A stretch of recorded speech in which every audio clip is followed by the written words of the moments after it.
All right, and we are live. Welcome to the Iron Lords podcast and the Lords of Gaming.net, episode number 104. And it's another glorious Sunday. We're back at the round table on the Lord's Day. I'm very excited about our special guest, and we've got Google Stadia, its effect on Xbox, Sony and Nintendo, Master Chief Collection skips play anywhere, and PS5 ray tracing to discuss. So we're going to get right into it. I want to introduce a lady who is not only a great friend and ally to the realm, but whom the ILP is truly honored to have as a supporter in our infancy stages. Whether it be her passionate hot takes on the gaming industry, outstanding news articles, or dedication to playing the games we love, there is no doubt gaming is truly in her blood.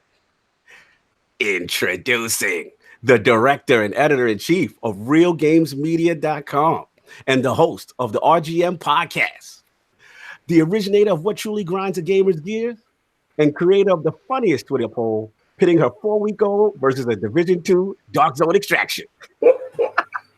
Live from Australia and making her triumphant return back into the realm of the Lords, my girl, Lady Bella Ryse. How you doing, sis? Good evening, gentlemen. Wow, that was quite the introduction. Thank you kindly. It's always an honor to be back at the round table. Absolute pleasure. Long overdue. I mean, it's been so long. I was looking at the archives. It was probably like episode number 4 of ILP is when you were back. So it was a long time ago. Long time ago. Like even during the thing is that you podcasted about 3 o'clock in the morning for me. So. First of all, thank you for coming. Actually, you're in the future right now in Australia, so you're a day ahead of us. I am. So thank you. Let me tell you, it doesn't get any better. Thank you for coming from the future back to the past to deal with the Lords. What you been playing, Val? What's the lotto numbers? What's the lotto numbers, Bella? King wants the lotto. Look, I'd like to give that to you, but I just can't alter your life like that, dude. Oh, damn it, Bella! Alter my life. I'm already altering my man's life. That's enough. No doubt. Oh, but good to have you back. And so, what have you been playing? What games have you been playing?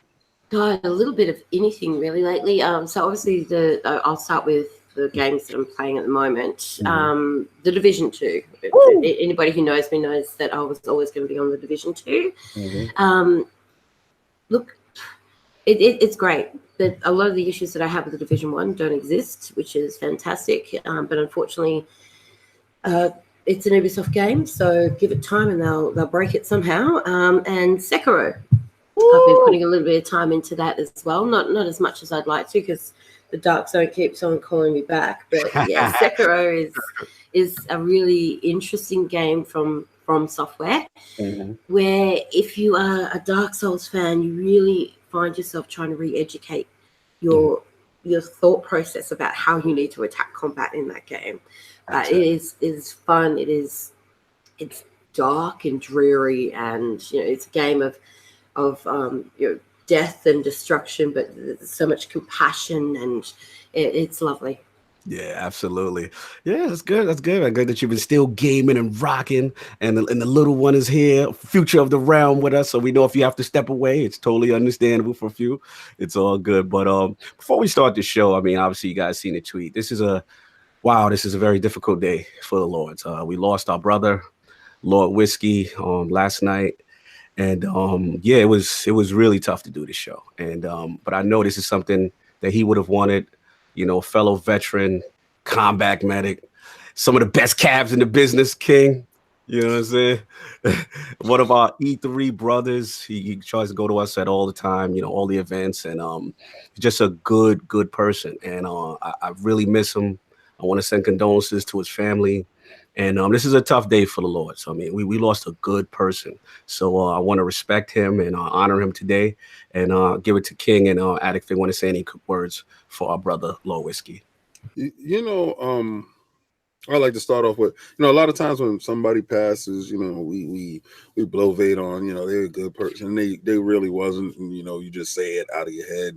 And not Whiskey.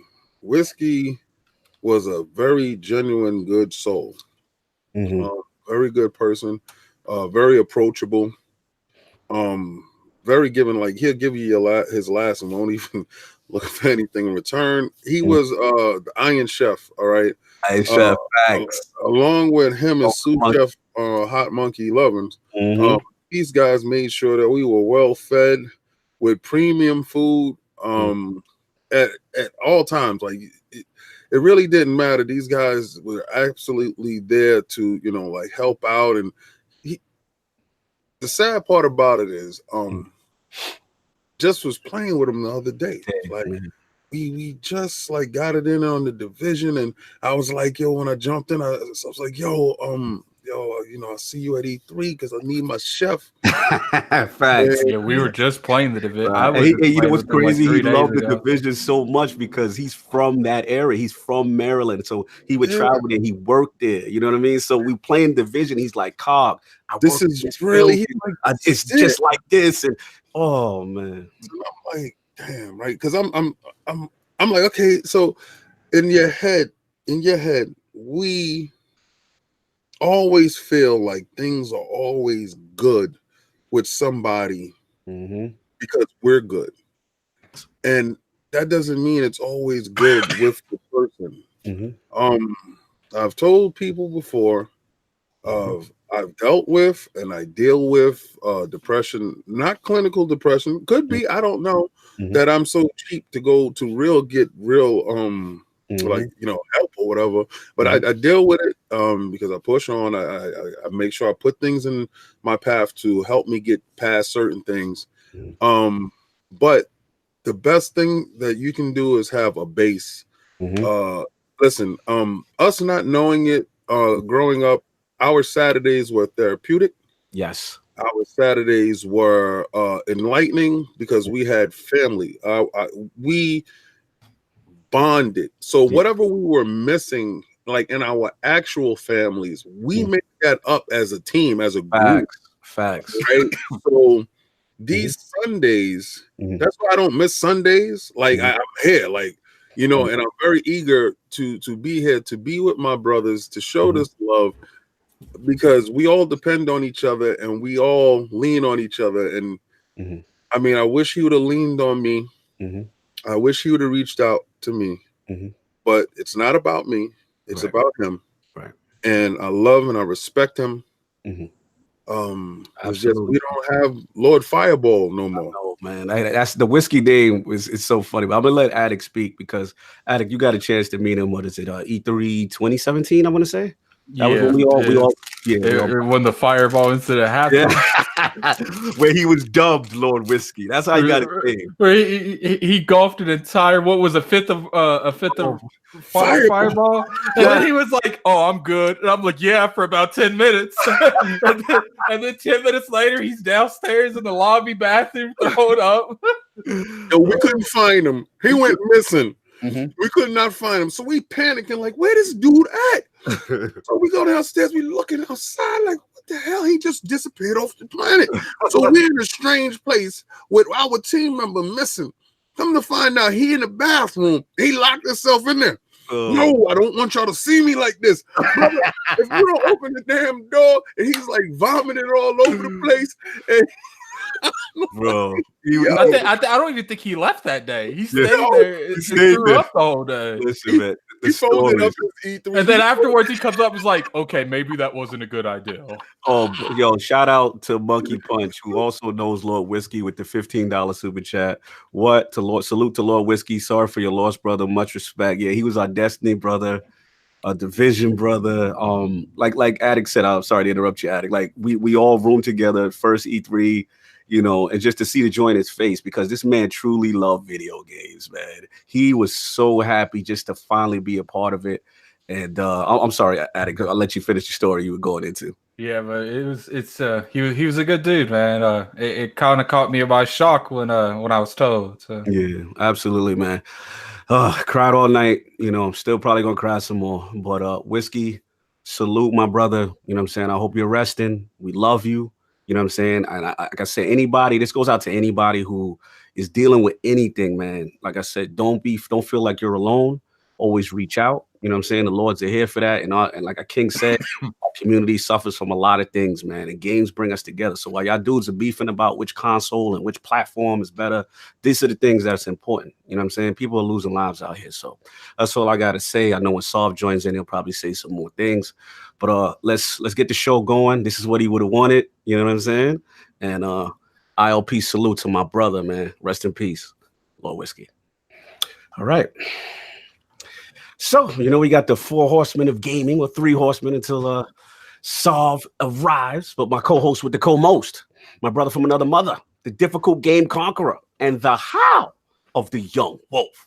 My man, Lord Addict, how you doing, sir? Doing pretty good. I've been playing a lot of this Sekiro game. I like a lot. Like, what's funny is the Division 2 came out, and I was all hyped for that.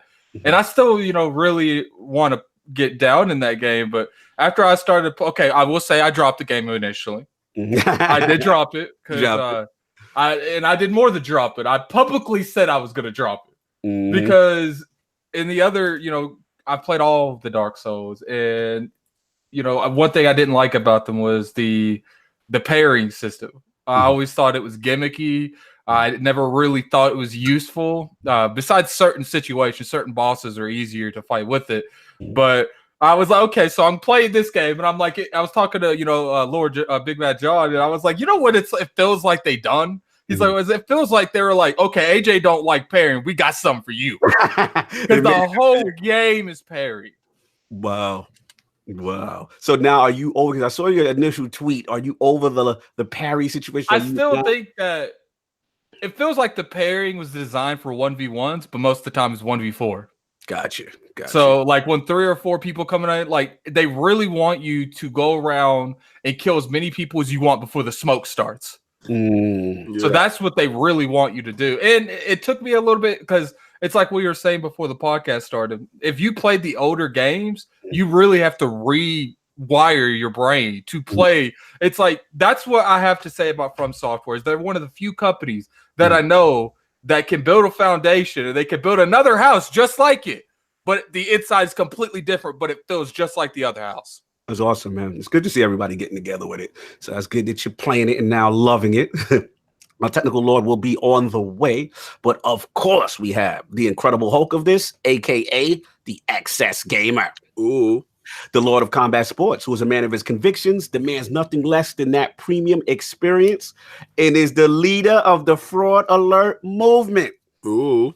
Beloved Lord King, how you doing, sir? As good as I'm going to do. See that statue back there? Now, if y'all listen to King of the Statues, you'll understand that. I feel like you should have that on for some reason. If I can fit that on my head, it just looks like something. Tell me that it look like something that he would have with the fraud alert. With the Fraud Alert eyes. And I did order one of those lights. The shipping says it's gonna be here like Monday or Tuesday. Look at you. Who did that for you? Who did that for you? I bought it, but I did steal it from you. But I inspired you, brother. The chat says, King, turn it on. Let's be real here, Lord King. The eyes do light up. It does come on. All right, and it does do the right. But the thing about it is it came broken. It came broken. But that wasn't what I was gonna unbox this week. What I was gonna unbox this week is over here. That's gonna be my first versus series before we go to PAX. So that's gonna get up and start videoing and editing this week. But I was playing Division 2. Okay. Playing real hard in Division 2. Shout out to Hot Monkey and his boy Black Bart.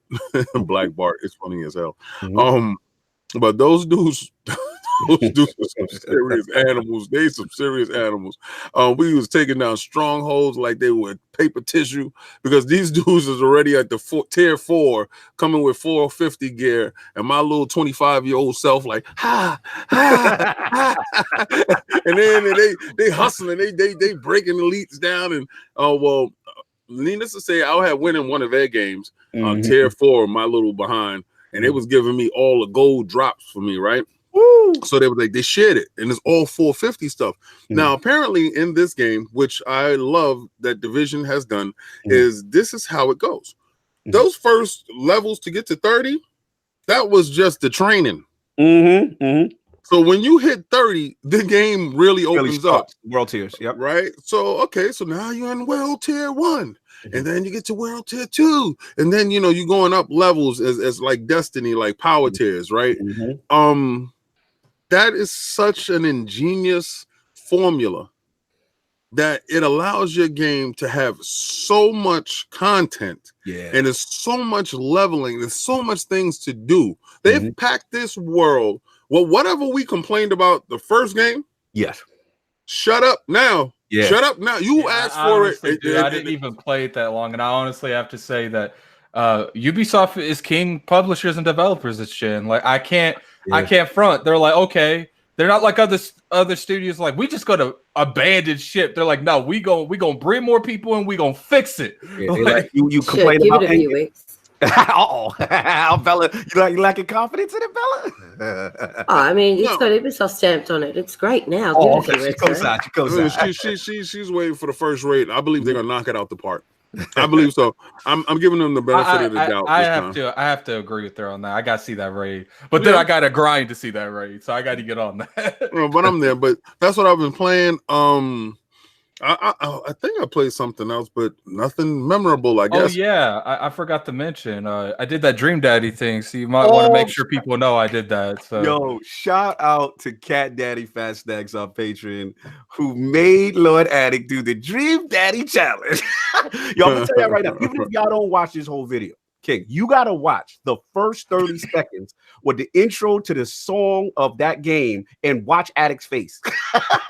Like that joy is hilarious. So please, it's on Addict. It's on your channel, right? Yeah, it's on the Gaming Addict channel. Please check it out. Dream Daddy challenge. Lord Addict, the man of his word, he did it. Cat Daddy put him through the fire. And if you want to laugh, watch the first 30 seconds and you will erupt in tears. I promise you. Continue, kid. Yeah, no, that's about it. I don't know what else I was playing other than that division. That's the only thing that's like worthy. But I did get the chance to game with my fellow Lord for the last time. Yes, sir. And we had a good time. No doubt. You already know. And of course, we have the Lord of the Cooperative Game Experience and Gaming Ninja himself, the Shinobi, LordCognito, spreading that realness in the realm of the ILP, not telling you what you want to hear, but what you need to hear. So yeah, man, not much gaming, obviously, with the news that happened, but like King said, I got a chance to play with my brother in Division 2, hit the streets, of DC, and just hear him tell me all the landmarks and all the stuff that he was working on and stuff like that. So that was cool. I did a little bit of Destiny 2 Invitation of the 9. Started Sekiro, but I mean, literally, I can't even talk about it. I'm like the first 10, 15 minutes into the game before I had to go to bed. So it's downloaded. Today is the day that I actually get to Blaze later on tonight. So that's what I'm doing. I still want to see you stream that game. Yeah, I know you want to see pain. Oh, I want to see it so bad because it's not only. I still think because it's your first Dark Souls type game that you're gonna have a better chance of going. Because I ain't going. I stopped streaming. Yeah. First ever. He's not played any Dark Souls? None of it. Nope. Nothing like that gameplay. Like, let me tell you how bad that it was bad for me at first. Like, I stopped streaming the game because I was holding so many L's. Like, I was like, man, I restarted the game 3 times because I was like, man, like I couldn't get the parrying system down. But I think since you don't have to, because you literally have to rewire your brain. When you feel like going left, they're like, no, we gave this dude an ability this time where he's just gonna grab you when you try to do that stuff you used to do. Yeah, man. Listen, no, here's the thing, Bella. It's like I have respect for the franchise, and I know they're great games. I just knew the original ones were not for me, and I had this conversation with Ibantis last night. I never really liked the drab kind of aesthetics and story of the Souls games. It just didn't captivate me. But you care about your sanity. I understand and respect it. Number one, right? Because I didn't want to break any controllers. I got enough controllers here. I don't need to be breaking anymore. Yeah, shout out to Kid Smoothie broken Elite controller playing. I'm hearing Elites are getting broken. I'm hearing PlayStation controllers are getting broken. I don't need any broken controllers. However, I am the gaming ninja, the Shinobi. So when I saw feudal Japan, they did a good job on that. And then I saw traversal with a grappling hook, and I saw stealth like Tenchu. Then I'm like, okay, I'm in it. And then I watched Ibantis last night on his stream, and it had a little bit of the Bushido blade sword play, and I'm like, okay, I know I'm going to struggle. I know I'm probably not going to last too long on this, but at least I'll give this one a shot because it's more. It speaks more to me in the feudal Japan. The thing with games like this is, if you have patience and you don't get greedy, you're gonna have a good time with it. You can win every time, man. But that's the problem. I'm a greedy person. All of I'm a greedy person. I saw every last thing that you saw, and then I saw it said from software, and that said from the bushes. Why is it the bushes? Let me tell you something. Okay, when a developer purposely goes out, they set up shop in a difficult zone. And they say, we care not about you casual dudes. We want you to suffer. They are sadists and masters of the craft. Out of curiosity, don't you always put the older generations games on a pedestal and they're all hard like that? No.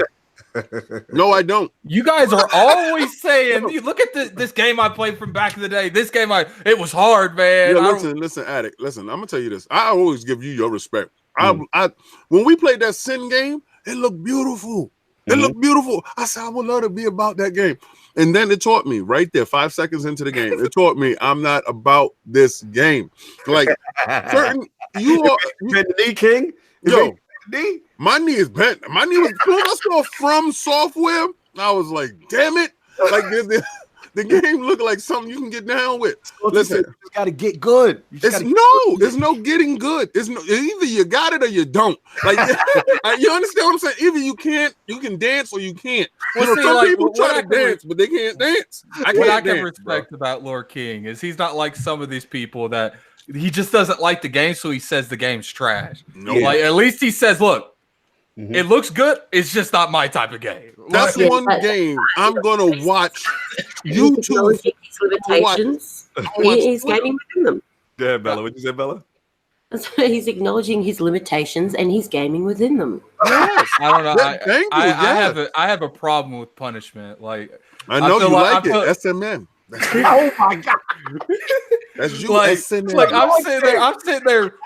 Like when I jumped off a cliff on accident and it didn't penalize me. In older Dark Souls, any of those Dark Souls games, you fall off a cliff, it's GG. You have to start over back from the last checkpoint. Yeah, it spawns me back up on this one with like 10% less health, and it's like, oh, you don't die, you just lose a little bit of health. I was like, that's not cool. I want to die if I fall off a mountain. You see this? You see this? They taught you how to like it. You understand what I'm saying? Like, I don't want to be taught how to like abuse. So what I'll do is I'm gonna watch people stream. Like I watched Kid yesterday. I was like, ooh, let me see. I was part of that 8,000 crew that wanted to see him bash his face against the wall. There was 800 people watching that full play. Him busting up controllers. I said, there it is. There it is.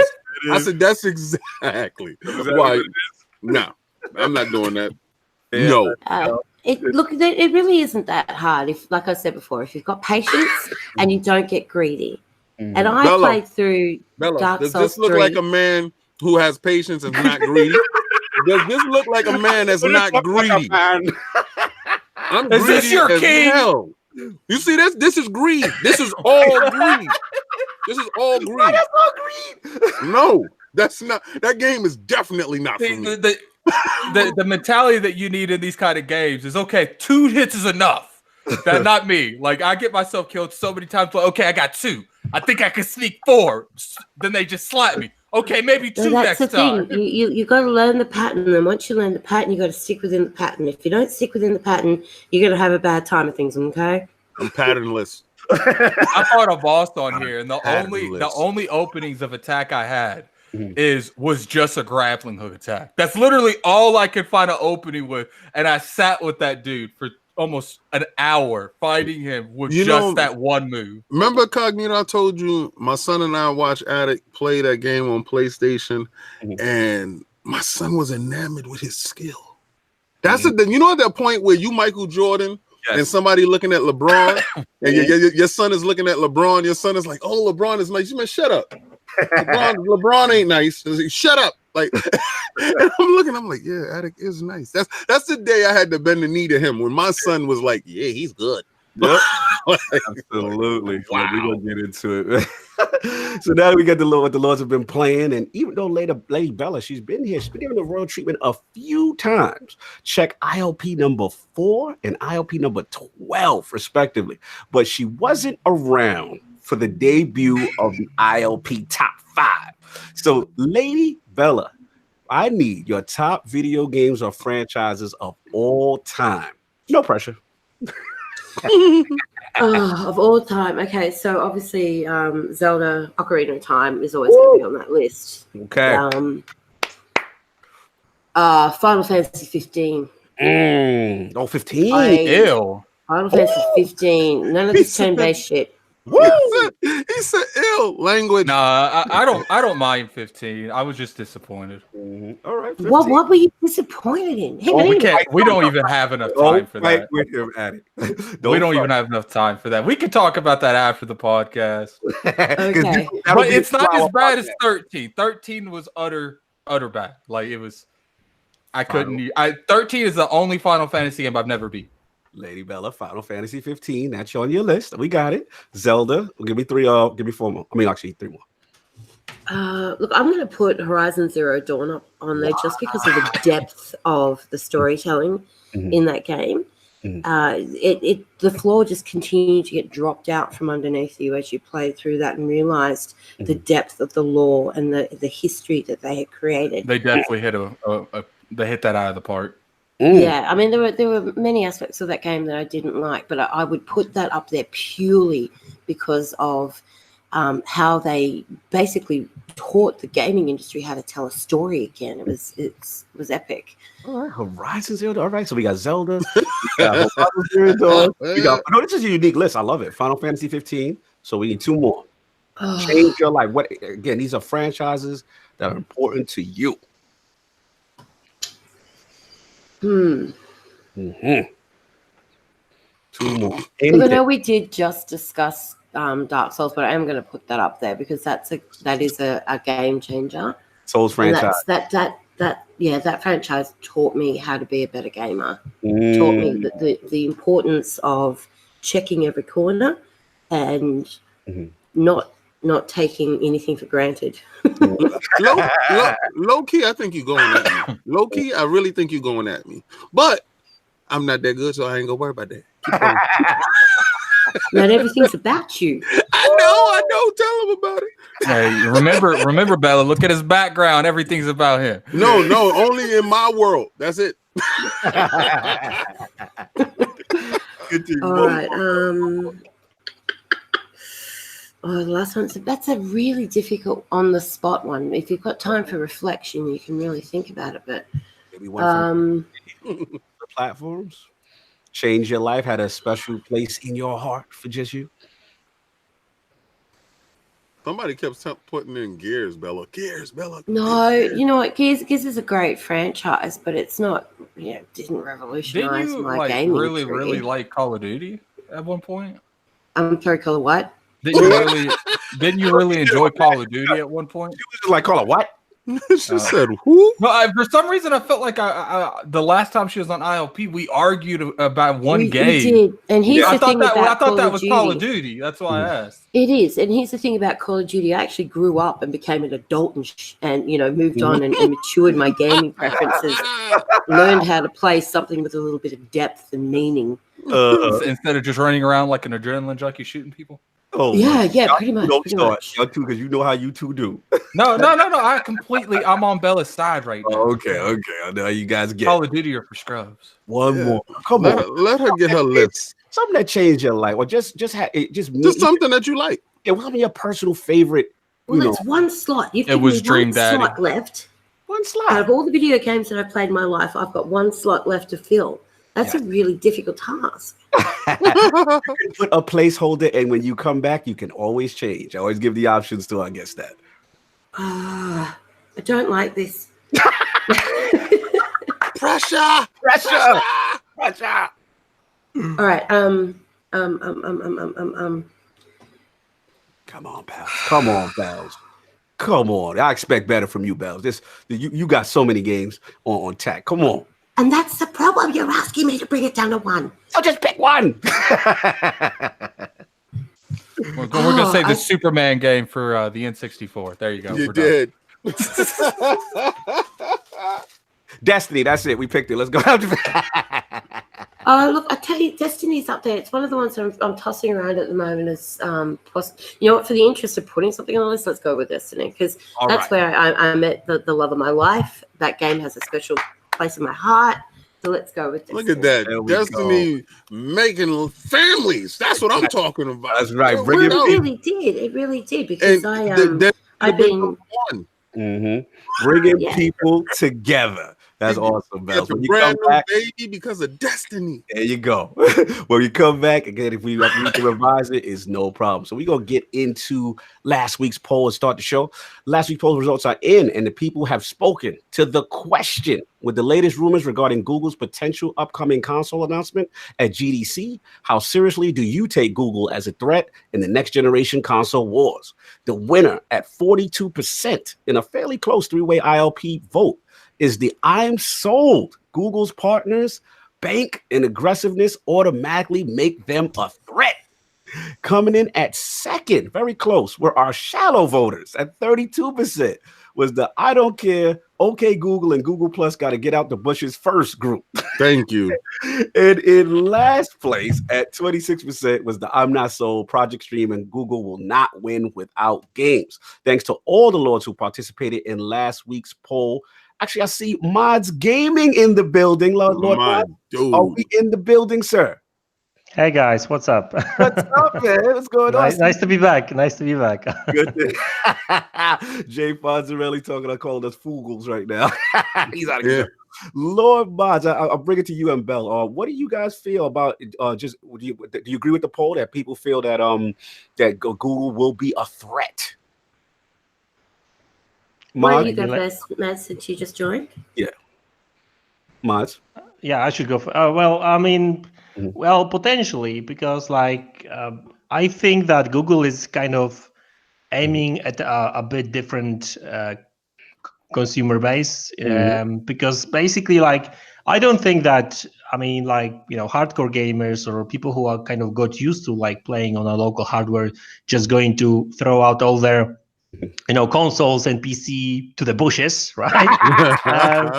You know, that's not going to happen, right? And so, but the thing is, like, I think that's, you know, all these, and that's not only about Google. All these streaming services will be aimed at completely different, you know, people, completely different, demographics, completely different people. Like, if I look at my son, for example, he's like 6 years old. I mean, he grew up with, you know, not necessarily playing games on like, you know, he's growing up actually still, not with like, you know, consoles and stuff. You know, he's basically using his tablet all the time, right? And you know, guess what's going to happen when Google's going to launch this you know, streaming service when, and listen, you know, they've got Google, they've got YouTube on their side. Like, listen, you know, the amount.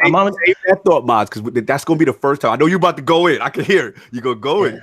Okay. So all I want to say that, you know, if, you know, think about the fact that they've got YouTube on their side, and also they are the biggest search engine in the world. So yeah, it will be a threat. All right. So you feel it. Lady Bella, do you agree with the poll that Google should be considered a threat?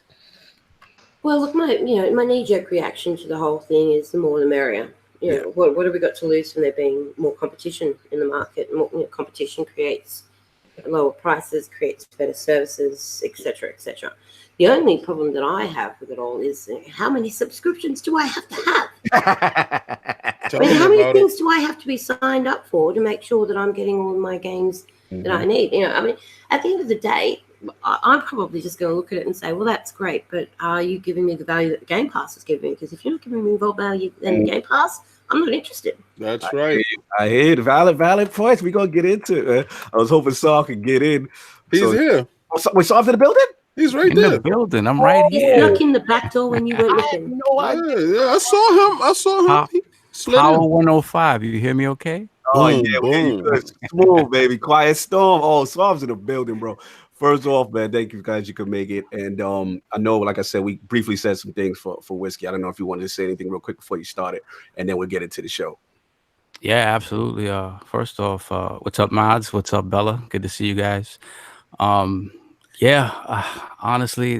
once Cog told me, it really destroyed me, man, because we all know what this community means to all of us, and for a lot of us, it's a refuge. It really is. From whatever our realities are on a day-to-day basis.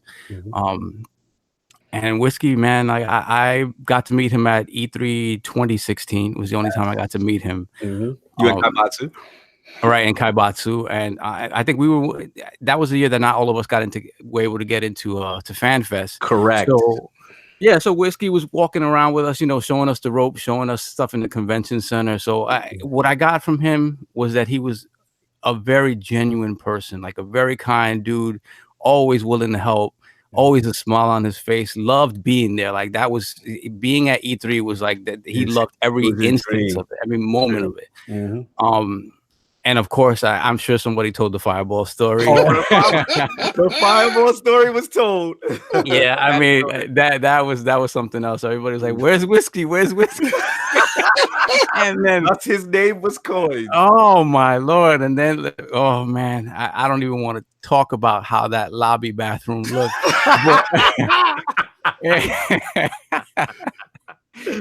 But I mean, we're gonna miss you, bro. I wish you were here. And to be honest, man, I just a message on his behalf to everyone in the community: do not ever keep anything to yourself. All jokes aside, everything that we talk about, we laugh, we joke, console war stuff, that means nothing. Nothing. Guys, we're all here for each other. We all love the same thing. Facts. And I notice anytime anybody puts anything up on Twitter that's a real world issue that they're having problems with, people flock with kind words and so I know that all that support, all that love exists in this community. Facts. So if you're ever feeling like you're alone, you never are. You absolutely never are. And I just really wish, man. I just really wish we could have done more, man. But I wish you were here, Whiskey, man. Yeah, bro. Rest in peace, brother, man. Rest in peace, brother. Rest in peace, brother. God, great words, soft. And yeah, man, cried. I'm gonna cry some more. Oh, man. Like I said, we miss him, bro. We definitely miss him. So look, let's get the show going because this is what he would have wanted. Of course, he's tuned in to us every Sunday. He was in that chat. He always game with us. I mean that's one thing. You know how we are, and I'm the type of person. If Cog vouches for you, if King vouches for you, if Kai vouches for your family. There's no second thinking. There's no thought. Your family, that's it. That's it. And it's just heartbroken today. It's no other way to put it. No doubt. All right, man. Let's celebrate some life and have some fun. And that's what he wants. So we got the poll out the way. Sov, you're actually right on time because I was going to lead off your topic. Oh, yeah, you're right on time, man. So obviously the gaming news has been shaken. There's a new challenger has appeared. A new challenger has arrived. Yeah, so I'm gonna give it to you, Sov. What's going on with this Stadia? What's going on, bro? Right. So yeah, this past week, Google finally unveiled their vision for the future of video games, and Project Stream is now Google Stadia. And for a second, before I get into that, how the knees doing? How the knees? There's six sets of knees right now that are very ashy. Thank you. I appreciate that. Everything has been honored. Who else did? I didn't go against the Sov, did I? Yes, you did. I went against the Sov. Everyone went against the Sovstradamus. Listen, Sov. I was gonna pull the BS and tell you the caveat. They showed a controller that's hardware. But I did. Well, hold up. I said that specific thing. Yeah, I did say that specific thing. I'm taking those knees. Those knees is official. Because I'm fighting the knees. What? Nah, I appreciate that, King, because there was no official bend the knee. We just Cod, get them knees ready, boy. Let's go. Yo, Addict, turn that camera on. Addict, go next to the window and get them knees. He said there would be no console. He said there would be no console. It was him and Cognito versus us two. No. Hold up. I know Cog. Go back and look. Yeah, he switched. He's right. He's right. I did say there would be a console. He switched.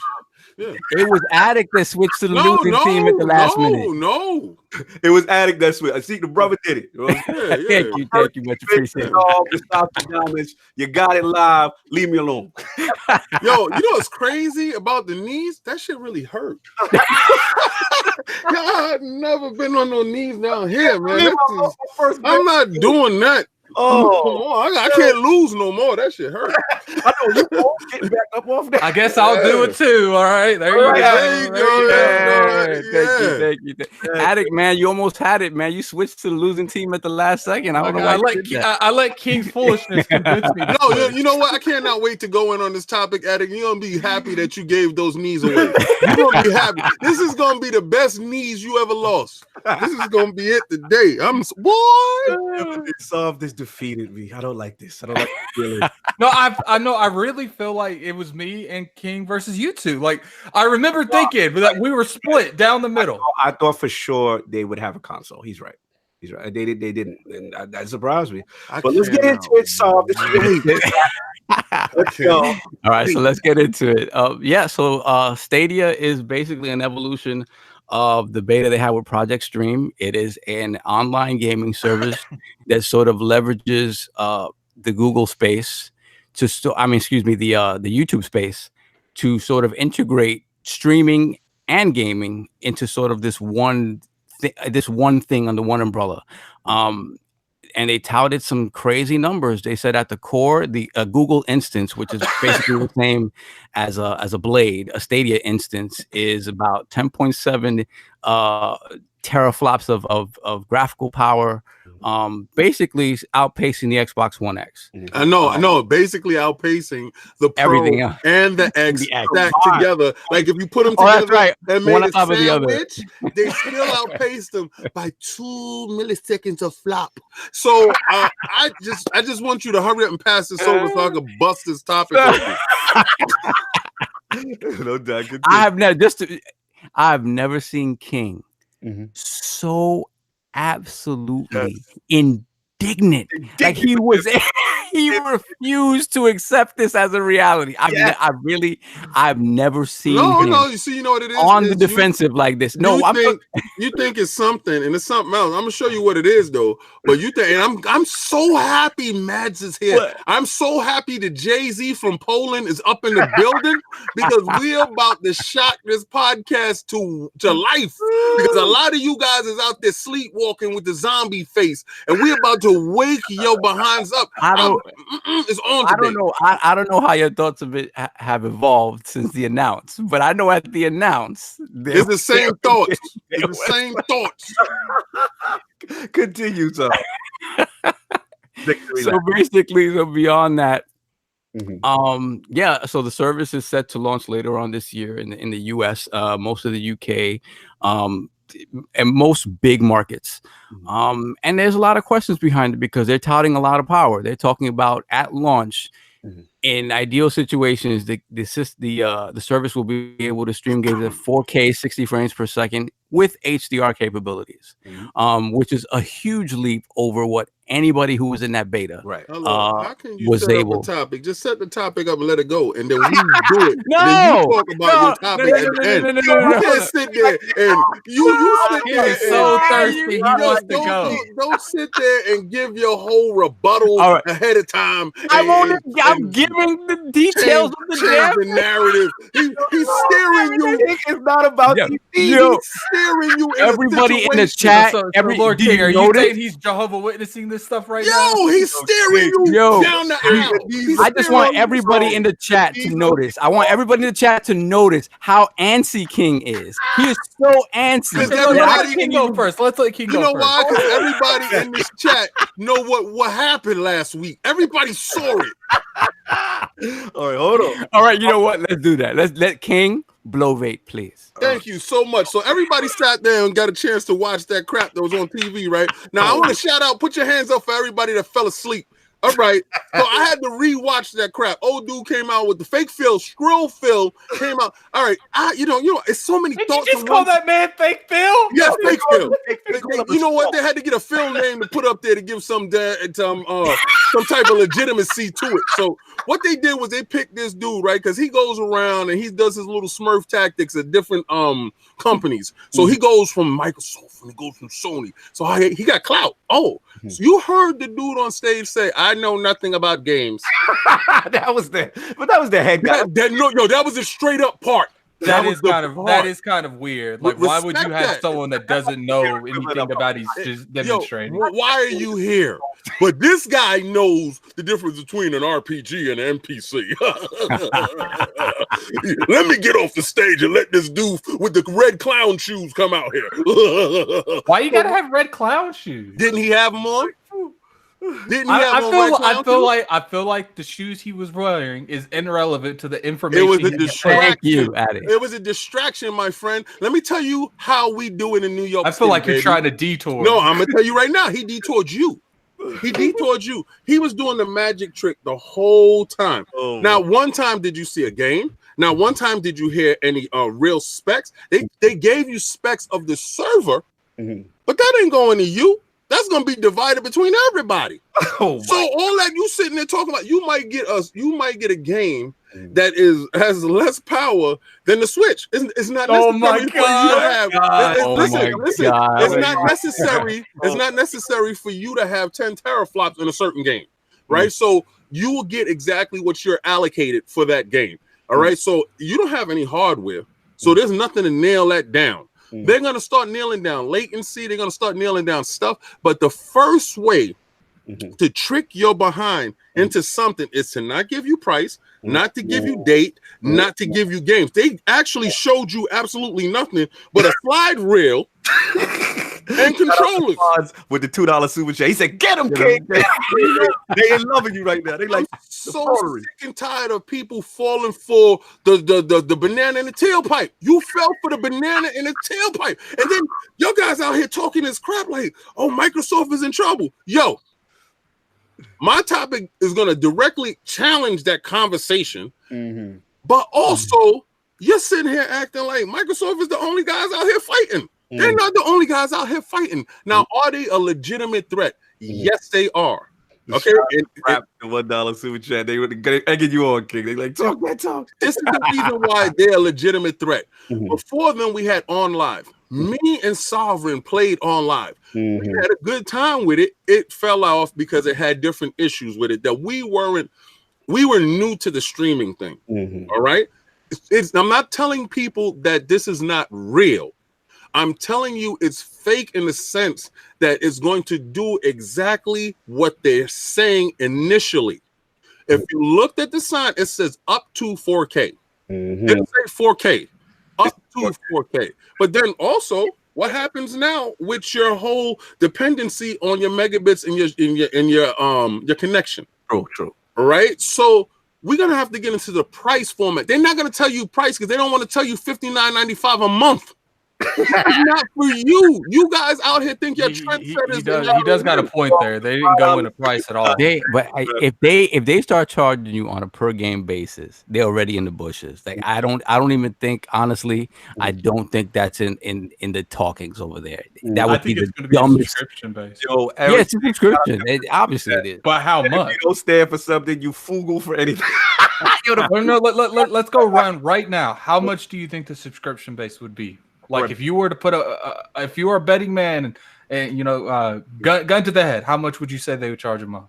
I don't know, bro. Let me get first of all 10 to 15. Yeah, let's get Bella and then let's get Madz. Bella, the Google Stadia announcement. Did you get a chance to watch it and everything that was revealed? Yeah, look, I've obviously got myself up to date on what's going on with it. And frankly, if you come at me with, "Hey, we got 4K 60 FPS," you're not impressing me. I'm like, you damn well better have it because that is the baseline now. That isn't anything that you can use as a to impress people, to go, oh, wow, you got 4K and 60 FPS and teraflops. Teraflops was a huge thing about 4 years ago when Microsoft started throwing the word around. Back then, teraflops meant something. Right now, it's just it's a gimmick word. So I'm not going to get worked up about it. I don't need high blood pressure. King is going to cover for that one. But in the meantime, I think, you know what? It's another service. Let's see what you can do. It's going to bring more competition. Like I was saying before, it's going to bring more competition to the market. So be it. No doubt. Shout out to Dizzy with the $5 super chat. Dizzy, fight the good fight against the Fugals. It just, you know what it is? Honestly, like a lot of the pushback on this, it sounds like a bunch of scared old men. It really does. It really does. It honestly, no, and no insults to anybody, but that's what it sounds like. It's like, listen, I'm old, and I definitely hear what you're saying, sir. But I also want you to remember, we have been down this road together. Together, we have walked a decade ago, King. That was a decade ago. No, and this is what I'm telling you. This is why I'm telling you we're able to see with our clear eyes, bruh. We still got 2020s. So I want you to put these pupils to work, and I want you to look at it. I want you to strip it away, not what you want it to be, exactly what it is. Right now, exactly what he told you. I want you to be honest from me. What the hell did you really take away from that? What I just finished saying that. In that beta, that it got nowhere near any 4K 60, and obviously they said they capped it, right? It was the point of it wasn't to do that, right? But my thing is this: we're at a point in media where anything you say, if you're lying, it comes back to you at the drop of a hat. There's no big turnaround where people have to figure out if you're lying. If you're lying, or even if you come off the least bit suspect, the internet's going to jump on you, right? So my thing is, you're Google. You're coming out here and you're making all of these statements. They have to be true. They have to, you know what I'm saying? And they can't all be, and then everybody's getting in on this at the same time. They can't all be wrong. I asked you one question. I asked you one question. What the hell did you really take from this? I didn't ask you what you thought. What did you really took from it? Your credit card. This is your credit card now. Right. Your credit card is up. This is it. So they said at the end of this show, if they told you at the end of the show, you had to, all right, get down and lay down, right? Right. Are you putting your credit card on the table right now without knowing anything? Just what they told me. What they showed you. Wait, I'm in. Now, so let's get full disclosure, right? Because I don't think you give yourself enough credit. You actually were in the Project Stream beta last year. Right. So I played all of that experience last year. Like I said, my experience was nowhere near any 4K 60. They maxed it. They maxed it at 1080 60, and in ideal situations, late at night or early in the morning, I hit that. In the middle of the day, I'd get less than that. I get 30. Because it's just a lot of people on, and there's a hell of a lot more people on. So like I said, like the fact it really did surprise me when they said, yeah, we're gonna hit 4K 60. Right now, you know the way algorithms work. Yeah, they're constantly tweaking them. They're constantly improving them. My thing is, if you make a statement like that, and you know you can't get anywhere near that, that can fold your entire thing, brother. They said up to for you. How low did it get for you as far as the resolution? That's what yours was to know. Resolution, I think it stayed at 1080 pretty much the entire time, except when there were moments when there'd be artifacting and it blur out, then it come right back. Right. So what phrase would you get? Were you getting 30, 60? What were you getting? It would be like in the as lowest points like 1080 30. Just out of curiosity, what kind of internet connection you have? Yeah, what's the connection? You tell him the best. He got the best. I have 300 megabits up and down. Yeah, see, like your average person ain't gonna have that kind of internet. Yeah, that's true. That's true. Look, let's get Addict in because I know he ain't got a lot of time. Then we get Madz. So Addict, like you saw the whole Stadia reveal. You know what I'm saying? So like, what's your take on it? What's your feel and the impressions on it? I have to agree with Madz. I think that their demographic they're targeting They're talking to that everyday Call of Duty person. I don't think Call of Duty is really going to be a key issue, but I think they're targeting people who play Madden every year, people who play 2K every year. Like, they're trying to eat that up. They're going to probably market this as, you don't have to buy a console next gen. All you have to do is just get on our service and play the 2 games you play a year. I think that that $500 that you would have spent on that Xbox is going to be trapped down automatically off the rip on that card when you put it in, because you didn't pay for a console. So give us the $500 towards these games. That's exactly what's going to happen first. What you think the subscription and cost of entry is going to be? Super $69 a month. Wow. Watch. Because they just told you can watch a YouTube video and click on it, play now. I feel like that's absurd. I feel like that's unrealistic. Exactly. But you know what's unrealistic? So why is that unrealistic? Why is that $60 a month for a subscription? Oh yeah, the money. Yeah, I thought you meant the clicking on the video part. No, the money part is realistic. That's unrealistic. Call of Duty with that latency. I don't know what he's saying. Addict, he said Call of Duty with that latency. How it's going to be possible, Addict? I just don't think at the moment now. That's what I said. I don't think that's going to be something people are going to get the subscription service. That's why I went to Madden 2K. Got you. So you talk about those type of games as opposed. Yeah, when I brought up Call of Duty, it was just to give like one of the biggest casual games out there. Okay, I feel you. Let me get Lord Madz in here. Lord Madz, the technical gaming. What did you feel about Stadia's presentation?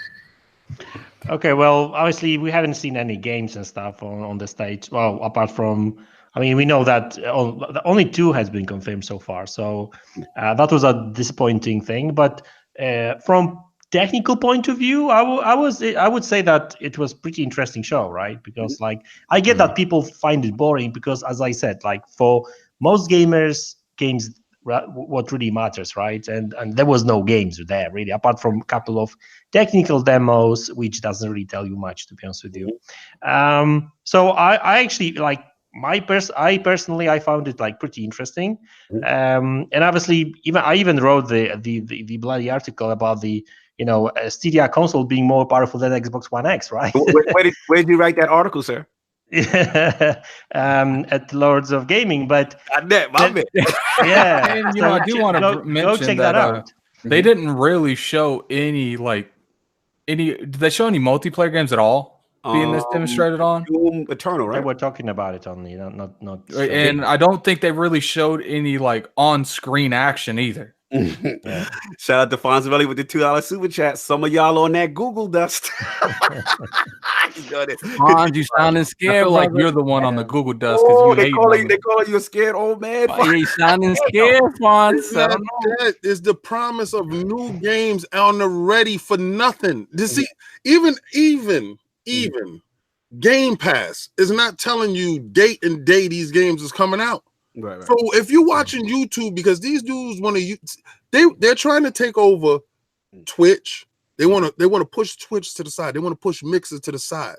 They want you to primarily game, upload, and click, and they want you to do everything on one hub. They want you to be your one-stop media center. They want you to be your best stadium. You understand? Everybody, they can line up, and you can have people that's on your stream line up and. You know what it feels like? A lot of the reaction to this feels like how when Xbox got into the game business and they were like the computer people are making a gaming console. Nah, get out of here. You're not doing that. But it's not the same. It's not the same. I'm seeing the banana in the tailpipe, and I'm telling you, the price wise, this is where the BS when he said no price. No abstract price, then no games. They telling you they showed you an outside of a car with no engine, no wheels. They said you're gonna purchase this, and when you're ready next year, you're gonna understand. We're gonna let you know really what's going on inside of this. You know what? Let me be a devil's advocate here, because I must give them to them. I must give it to them because GDC is not really an event where you talk about games. I'm about to go there, Val. You stole. Yeah. Let me jump in. Because they did say shortly after the event that they will be showing games and talking about the whole service pricing and stuff shortly. I mean, like in they said summer of this year. So I mean E3 pretty much, right? Yeah. So I think that GDC wasn't really the place to, because that's why they focus so much on the technical aspects, these demos and stuff, right? This reminds me of like PlayStation 4 first announcement without any specifics with Cerny. Yeah, exactly. Remember? I mean, there was no games. 4K, there was no games. Same thing. Yeah. Same thing we had with Digital Foundry. We revealed the Scorpio. It was them talking about all the teraflops and the technical performance, but no games. So again, let me jump in. Here's the thing. All hail our scroll overhead Lord leader, Phil Luminous. Not Dominus Luminous. He has successfully infiltrated both Microsoft and Sony executive positions over the years. He's stolen the secret documents to create his own cloud infrastructure. Google Stadia. All hail Phil Luminous, our favorite scroll in gaming. Luminous. On y'all. All jokes aside, look, man. I thought from all the tech perspective, like it was super impressive. From just a technical standpoint, right? No downloads, full YouTube integration with the streaming community. Crowd play allow you to queue up in the same instance to play against your favorite streamer. They're talking about cross play and cross progression. I low-key didn't like the state share thing or the Google Assistant that help me Howard button they got going on, where you could kind of jump in someone's game and help them out or whatever. That's a little too much for me. But the scalable cloud compute tech, they're talking about 4K 60 with HDR by launch, 2019 release before xCloud. So that was a little wild moment because I didn't think they'd jump out the gate that hard and fast. Now for the games part, I get it, King. You know what I'm saying? Like there was nothing really to show besides the Doom Eternal and the Assassin's Creed. But like go ahead, Addict. I do feel like that they should have demonstrated more different variety of games. I agree. But we got to remember, like, this is GDC. But it is to demonstrate that service, and if you're not demonstrating that service with the type of games that you'd be playing on that service, like I don't really care about their exclusive games. Obviously, you're not going to announce stuff like that at GDC. Right. But I do feel like they should thoroughly show you how the service would work, even on screen or off screen. They did show too. They showed the Assassin's Creed Odyssey and they showed the Doom Eternal. Now look, I get it. Stuff was playable. It was playable on the thing. So here's the thing, look, it's Game Developers Conference. If you come in here expecting game trailers to be revealed, you're gonna be disappointed. Like this is more to get the devs in tune with the functionality and potential of the tech. Now the name and the logo, the Stadia was a little weird. I wasn't really feeling that part. But I thought the conference from a pure presentation standpoint was strong. That's all I'm saying. From a presentation, it's going to appeal. They're looking like they're trying to appeal to the mobile market or them casual gamers who never are going to invest in a traditional console. Now, this is where I agree with King. So many questions unanswered. Will it really work, right? So far, the testing has been a mixed bag. You know what I'm saying? Digital Foundry has said that they've played it, they tested it. The latency is rivaling that of a local Xbox One X. You know what I'm saying? But then I saw some footage of people playing Doom Eternal, and it looks sus. It looks sus with the fast twitch. It didn't move quick. You know what I'm saying? What's the cost? Like King saying, is it subscription based? How do they address people with data caps? You know what I'm saying? Are they going to be doing ISP partnerships? Would you feel like at something like GDC, like price would be an appropriate thing to talk about? I can't say, because I feel like that's the biggest key point. Like I feel like point. GDC is mainly just used to demonstrate what that service does, not what it costs, not what's on it, just to show you the example of what it can do. That's why I left it alone. And then he did have an interview with Jason Schreier. Phil Harrison did have an interview with Jason Schreier from Kotaku, and they kept saying summer, which I'm gonna agree with Madz. I'm going to assume that is E3, right? But here's the thing. We still got so many questions, right? We got, the Google Fiber. Is that going to be able to reach? We have the whole issue with net neutrality. We got 5G on the horizon. Do they plan on the muffled cock? What happened? I'm sorry, muffled? Yeah. Okay, there we go. Can you hear me now? Better? Yeah. All right. So we got all that going on. And then the main important thing is the Google track record. Like, will they stick with it if it go left? They've got a notorious history sometimes of if things don't pop off, they're out. So to me, the way I look at it is this. It's either going to be the streaming equivalent of the Dreamcast, where they're the pioneer, they get out the gate first, but then unfortunately phase out. Or they're going to be like the Xbox 360 is streaming, where they got the 1 year head start. They beat xCloud to the punch at their own game. You know what I'm saying? But again, it's still more questions. Exclusive games. We know they got Jade Raymond in their studio. How far along are these games? So that's why I'm in the middle with both of you guys. I'm willing to see. I want to see the tech. I think competition is good. I agree with Bella. But at the same time, there's still a lot of questions here before I just crown it as, okay, this is what it is. You know what I'm saying? But I'm going to give it back to Bella as far as now with the competition aspect. I got to go ahead and take off though, you guys. Okay. I appreciate everyone coming on. I'll talk to you guys later. No doubt. Later. No doubt. So again, you know what I'm saying? I got to see. I just want to talk about with Bella as far as now the competition aspect with Microsoft. And, you know, do you think this is good in general for Microsoft that they're in this space? Does this force Microsoft's hands to kind of step up a little bit? I don't think it's going to force them to do anything, really. I mean, they're a powerhouse within their own industry. They'll always do what they want to do. And I don't think anyone but Sony is going to ever do anything that's going to force them to have to change what they're doing, the service that they're providing. The thing I would be interested to hear, particularly now after seeing just how hot all of this got King's blood, what about this service is going to change your life so significantly that it gets you so upset? Woo! Well, okay. It really, I'm purchasing it. He's going to be first in line right with me. He's going to be there right with me. Let me give you full disclosure, Bella. I'm fighting for the little guy. I don't represent the little guy. Okay, all right. I want y'all to understand that part. I don't represent you guys that's sitting there talking about, no, I don't represent you. I represent the leaders.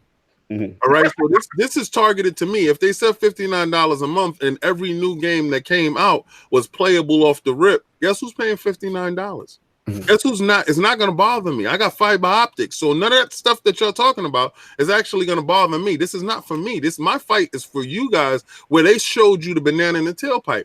Now, what I'm talking about when I get all anti and all upset is I see fraudery, and I'm going to call it out. If Sony does it, if Microsoft does it, I told you Microsoft showed you their Google X joint and the xCloud, and that wasn't real to me. I don't care what you said. It wasn't real. It was a controlled situation, and I don't believe that was real. Other people saying it is. Oh well. Well, so y'all gonna say, "Oh, King, you call it out Google?" No, I call out Microsoft, and I call out Sony, and I call out Nintendo daily. All right, I employ them. They work for me.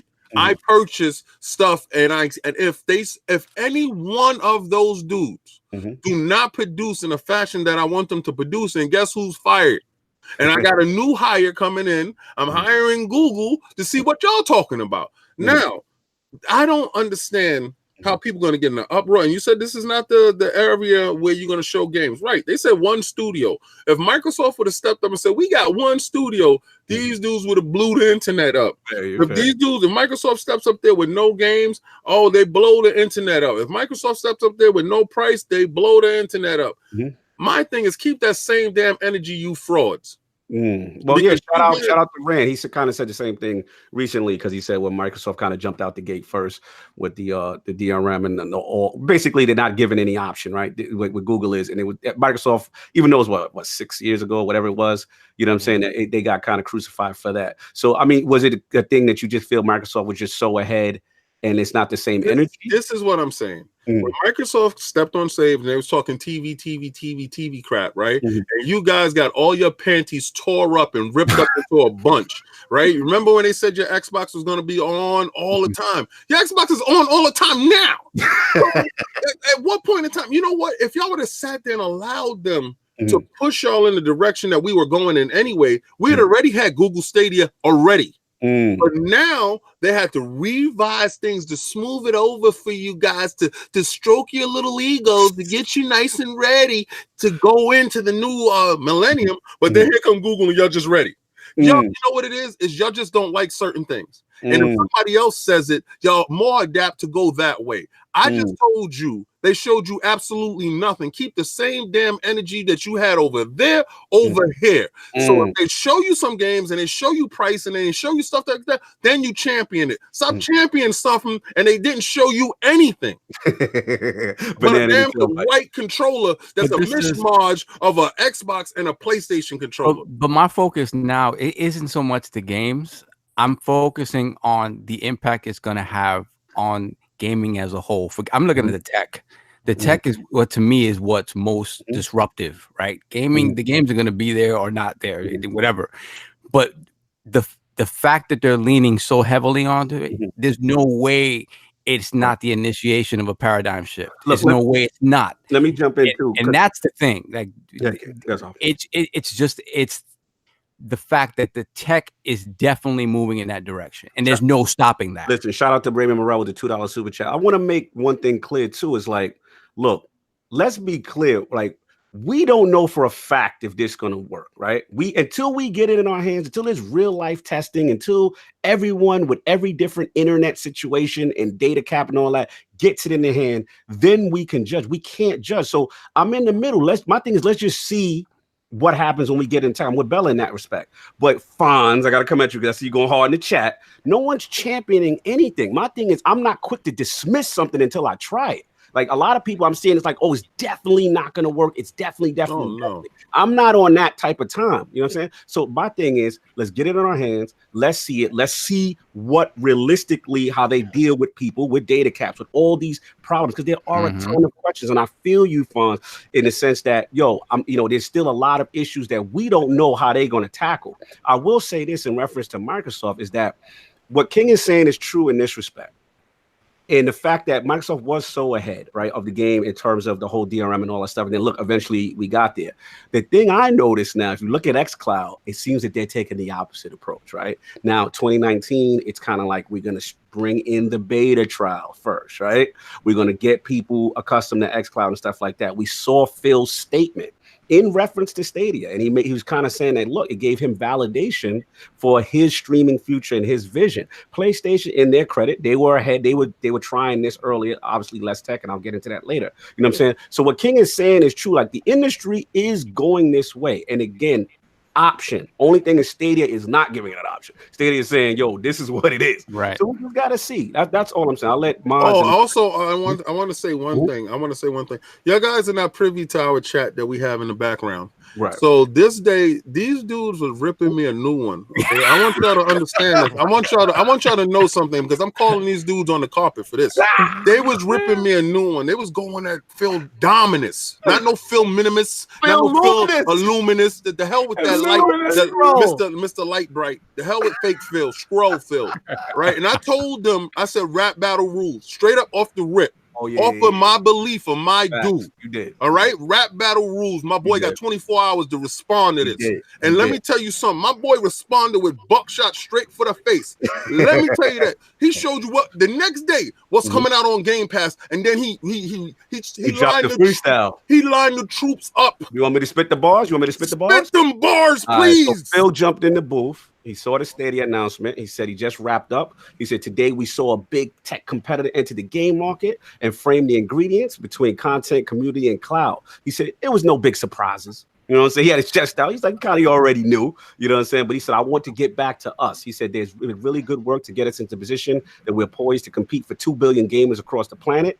Google went big today, and we have a couple of months until E3 until we go get big. So he says we have to stay agile, continue to build with our customer at the center. We have the content, community, cloud, and strategy. And as I've been saying for a while, it's all about execution. This is even more true today. Energizing times. Lord Phil, King David's only begotten savior. Yo, now, let me tell you this in layman terms. What Phil said. All right. So Phil, in layman terms, said just like this. He said, "Yeah, they got guns. I know y'all see that, but we got guns too. Every last one of you guys will be able to bust back at E3. Don't you worry about those dudes. What we saw was absolutely nothing. And we will destroy them come June." Why was it nothing? That's what I heard when I heard my man Phil. So shout out to 24-hour Phil. His new name is 24-hour Phil. He got the booth. He got the booth quick. Shout out to Raymond Morrell. He said, to drop it. He said, Don DeMarco. Yeah, to drop Phil. And you know what? As a respect, you know what he did? And we're gonna when we get to my time, I'm gonna show you what he did. What a boss does. What a boss does when he sees his side dude, something go wrong with him. What a boss! I'm gonna show you what a boss does. Y'all gonna respect Phil when I'm finished. No doubt. Listen, we'll finish The this problem with this service is that it's just the gaming community does it every time. You're complaining about your food before it's even hit the table. You're going into a restaurant, you have a look at the menu, and you're complaining about the menu before the chef has even had a chance to cook the meal and put it in front of you. There you go. I just don't see, like, I don't see why people just can't be more optimistic from the rip. Everybody just negative from the jump. And it's like, why. Go ahead, Madz. Sorry. Say, go on. No, please enlighten us, please. I want to know. I'll tell you why. Because, like, shortly after the whole presentation, I was like, I actually sent a tweet, and I was like, basically asking, so what the hell the fanboys are going to fight for if there's not going to be any plastic anymore? Because that's what it's all about. Like, it's always been about, like, oh, this is my black box and it's the best. No, this is my black box and this is the best. And the problem is that with streaming, it's like it's everybody's box, right? And like it's not even a box, right? To be honest, today I made an Google Stadia unboxing video, right? Literally, like I've put my all my mobile devices and everything. I just unpacked them. Like, you want to play on that? You want to play that? No problem, right? I mean, that's honestly, some people didn't catch the joke, unfortunately. But the thing is, like, why I don't think that it actually bothers me much, because, like, it's just a streaming device. You don't have to buy any hardware to actually use it. And, like, even if they price it at like $15, $20, $25, I mean, I will go and check it out. If it works and if it has any interesting games, I'll just use it. If they will keep pushing more content, I may use it more, right? But, like, from my perspective, I'm more like a local hardware guy, right? And that's not going to change for me anytime soon. And that's why I kind of like I prefer, like, Sony and Microsoft approach to it. Like, that's an option, right? But at the end of the day, I like, Google Stadia is just like an option to me, right? And I mean, it may be a threat to, like, Microsoft and Sony and Nintendo at some point in the future, not like day one, because I don't see that happening. It will take time for some people to actually change their kind of, like, I don't know, gaming habits, if I can call it. But, like, Google Stadia and other streaming services may not be necessarily for us. Right. Dudes that kind of got used to, like, playing on a local hardware and, like, talking about graphics and image quality and the best quality pixels, right?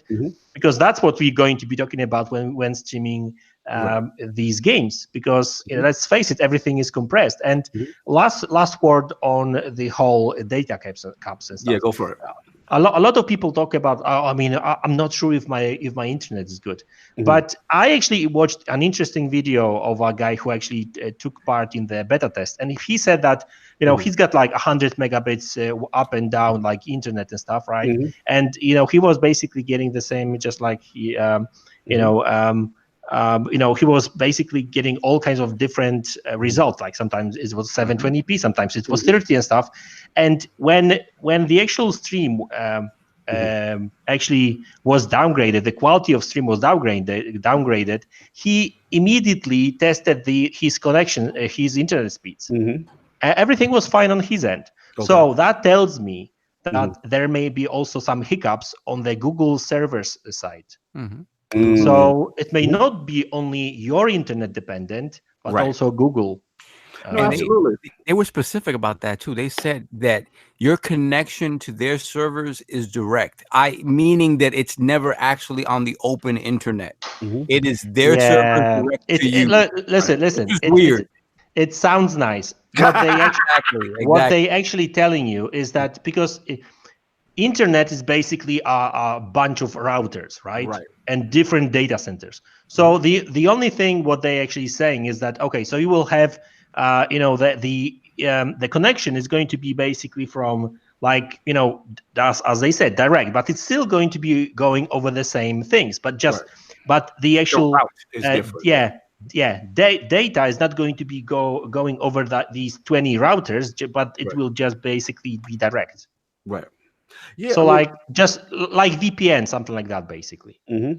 Listen, I just want to say one last point, and then we move on. Is that in reference to the whole competition aspect, and listen, at the end of the day, as the hardcore we are, right?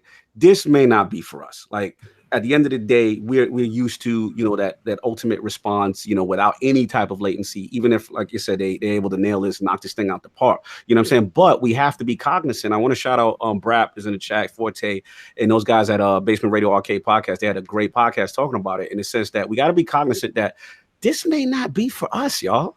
Like, you know what I'm saying? In this mobile generation, in this Fortnite generation, and like you said, Madz, the kids are just jumping on, playing on their tablet. They don't touch consoles. You know what I'm saying? Again, if this thing is successful, it's a big if. We have to see, you know what I'm saying? But if that ease of use, no downloads, and people can just jump on a browser or jump on a phone or whatever, this may appeal to some, you know what I'm saying? But at the end of the day, I still think in reference to Microsoft, I like the fact that for us as a gamer, it's an option, and they still got the Game Pass advantage, you know what I'm saying? Whereas Google's all or nothing approach might backfire. So I want to see what Microsoft does with that. We know we got the public beta. I like what Phil said in reference to it.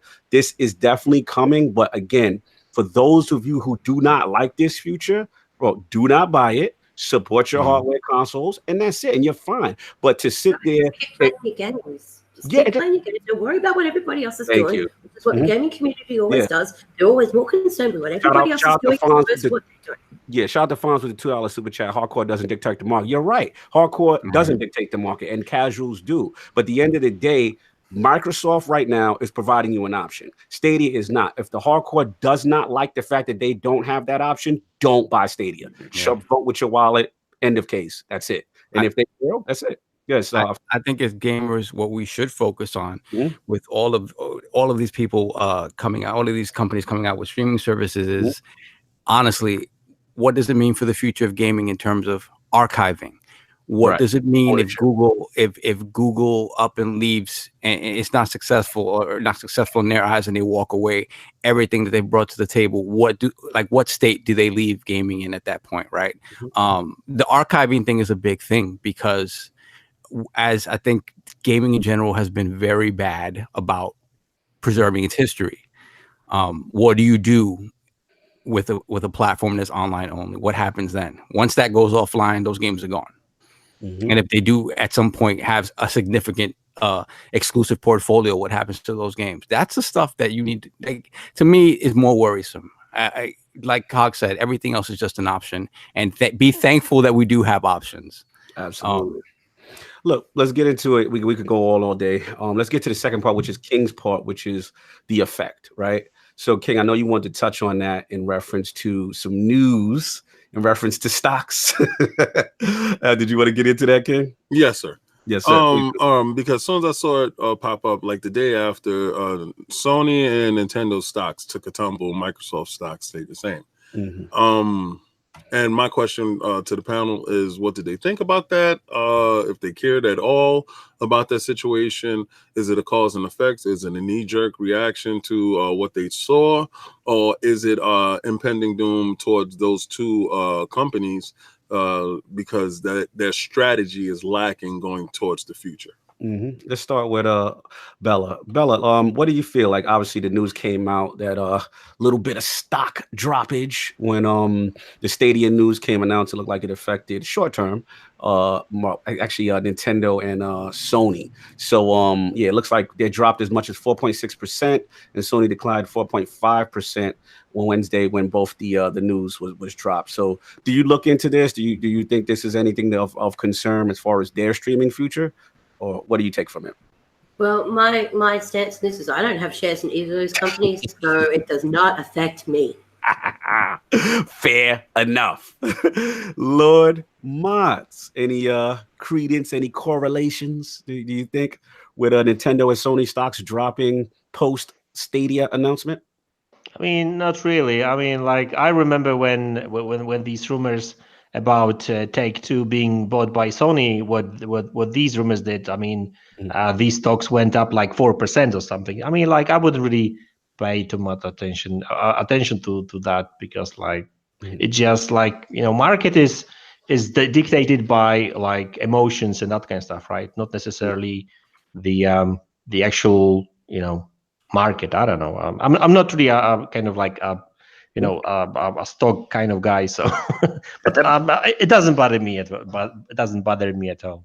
Listen, I'll jump in. I'm gonna attack this from a different perspective, King. It's just that look, stocks falling, fluctuating after announcement. To me, it's funny, it's interesting, but I don't get too carried away. Nintendo, they beat to their own drum. I could see them at some point, linking up, partnering up with Microsoft, if the rumors are to be believed, with Game Pass. Sony, on the other hand, is in a different position. And they have remote play, from the canceled Vita days, and expanded it to PC, Mac, and iOS now, and which acts as a beam to your PS4. But and they also have PS Now, which is their official streaming cloud service, which they purchased from Gaikai. But I gotta be clear on some things I've been seeing on social media that are not true. And this is in regards to people saying PS Now's exact same thing as xCloud or Stadia. That is not true. First of all, Sony currently does not have the data centers nor the cloud infrastructure like the big players like Microsoft, Azure, Google, Amazon, and their streaming platform. PS Now's max resolution is 720p across the board, and they only have a few PlayStation 4 games, and it's primarily an older catalog of PlayStation 3 and PlayStation 2 games. From a technical standpoint, it's not in the same league as Project Stream was doing last year with 1080-60, you know what I'm saying? And now what they're going to propose with the 4K 60 HDR. And then obviously you have Game Pass, you have xCloud with the Game Pass library, exclusives, day and date, backward compatibility, enhancements and all that. So for gamers to say, streaming is not for them, you know what I'm saying? I get it, but let's stop grouping all streaming services together like it's the same thing. There's a reason why there was a minimal stock drop. You know what I'm saying? Sony has been dominant as far as the console current generation, but we're not going to act like their streaming future is super bright unless we hear some type of announcement. So that's all I'm saying. So again, not saying doom and gloom for Sony. All I'm saying is we just got to be clear as it stands right now until they announce some type of plan. They are behind in that aspect. That's all I want to say. And the market's always going to continue to fluctuate. That's it. One company is always going to be ahead of the other. There's always going to be a leader in the market. Absolutely. Lord King, you're finishing up your topic? Okay. Well, also the next day, I noticed a couple of moves by both companies. Sony let it be known that a couple of their exclusive games was going to launch on PC. That automatically elevated their stock back up to the original falling point. And then Nintendo announced Cuphead. And they also gave a nod to Microsoft. So I believe that the Cuphead thing was, Phil saying, go ahead, put that up there so, the stocks can go back up. Because when you're in a partnership with somebody, you want to make sure that they're at their best, right? So they saw Nintendo take a little dip. Announced this. They probably was going to announce it like closer to E3 to get a better impact for E3. But being that, everybody was in an uproar over the stadium stuff, they decided to allow that to come out the next day. And then Nintendo stocks went back up. Right. But also they announced, which was huge to me, that Xbox Live functionalities will be inside of Cuphead. All right, so they're laying the groundwork for y'all to watch this partnership. Remember, I told you, Google is a big thing. Amazon is a huge thing.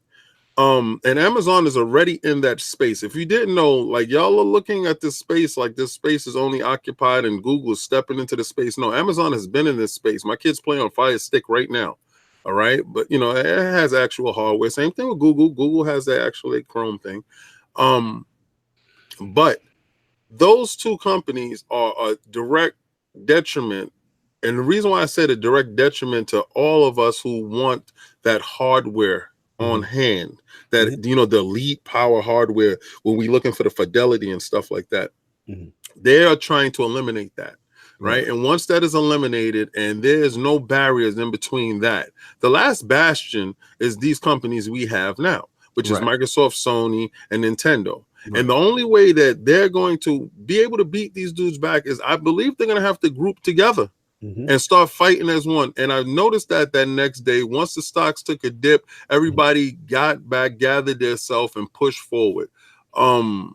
Did I think that it was a huge thing with the stock dipping? Yes, because it's foretelling that just off of announcement, they can take a dip. So when it actually is released, what is actually really going to happen to these stocks?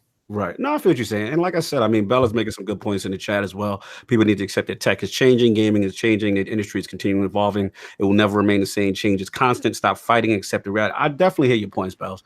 And look, this is going to be scary to some gamers. You know what I'm saying? And obviously the stocks, even though it's temporary, we don't know how long it's going to last, whatever. People have their feelings, their concerns with, certain companies. So we have to see. You know what I'm saying? At the end of the day, we have to see. The gamers are going to dictate where these things go, and it also depends on how successful the service is.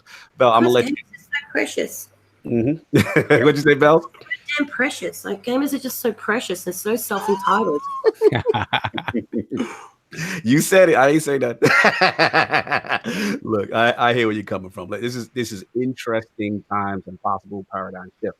I'm going to start off with move on to the next topic with Addict's topic, which is Halo Master Chief Collection.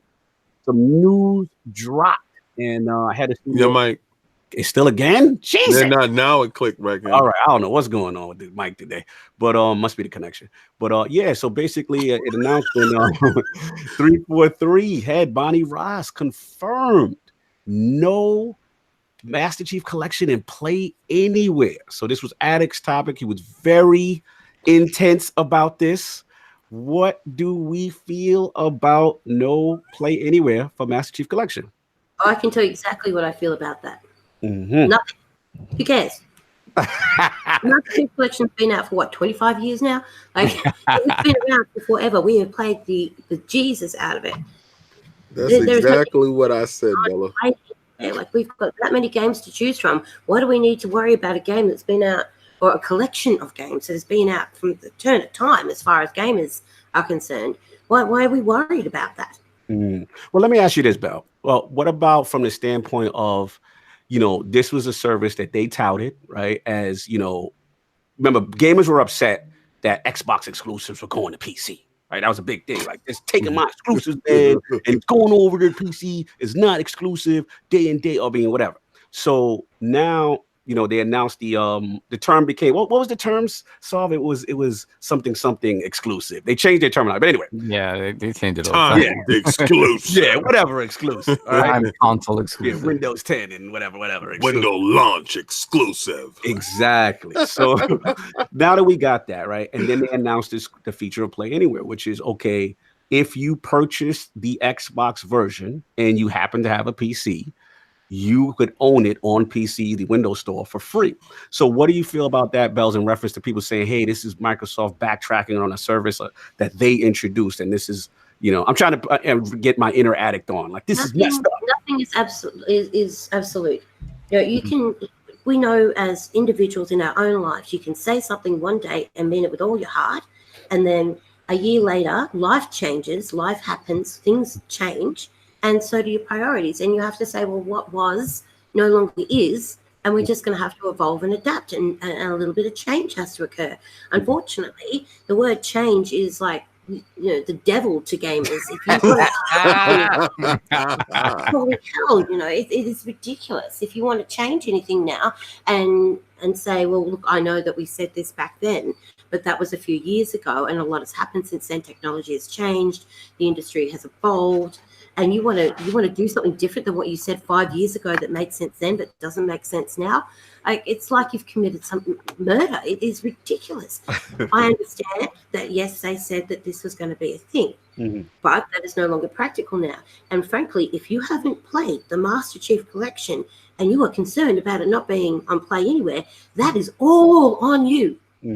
All on you. It is free in the Game Pass right now. Go play the crap out of it and get it out of your system. Fair enough. Lord Madz, Halo Master Chief Collection, not part of Play Anywhere. Your thoughts? Oh, Madz is muted. I was muted. Oh, there we go.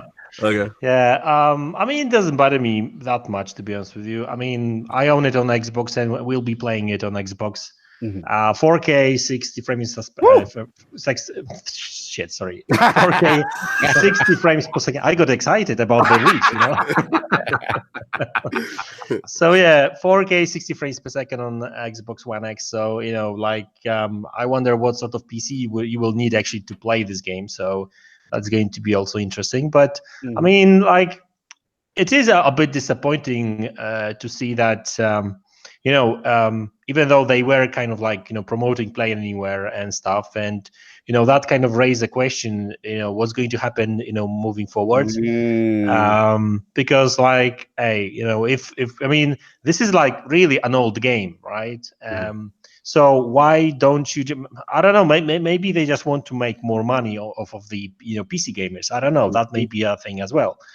And they are, the fact that they are actually porting it to PC, and they hired 2 different studios to do it, because 343 is not involved, not directly. They are working on Halo Infinite. Although I think Halo Infinite is going to be a Play Anywhere, as last time I checked on their website. So it's kind of weird that it's not on Play Anywhere, but it is what it is. So I feel you. It is what it is. No doubt.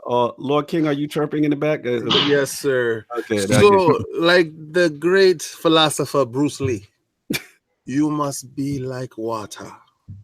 Because if you pour water into a bowl, it becomes the bowl.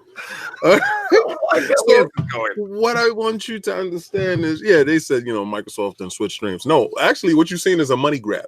Let me show you, because y'all sat there and say, "Oh, he calling out Google. He's attacking Google."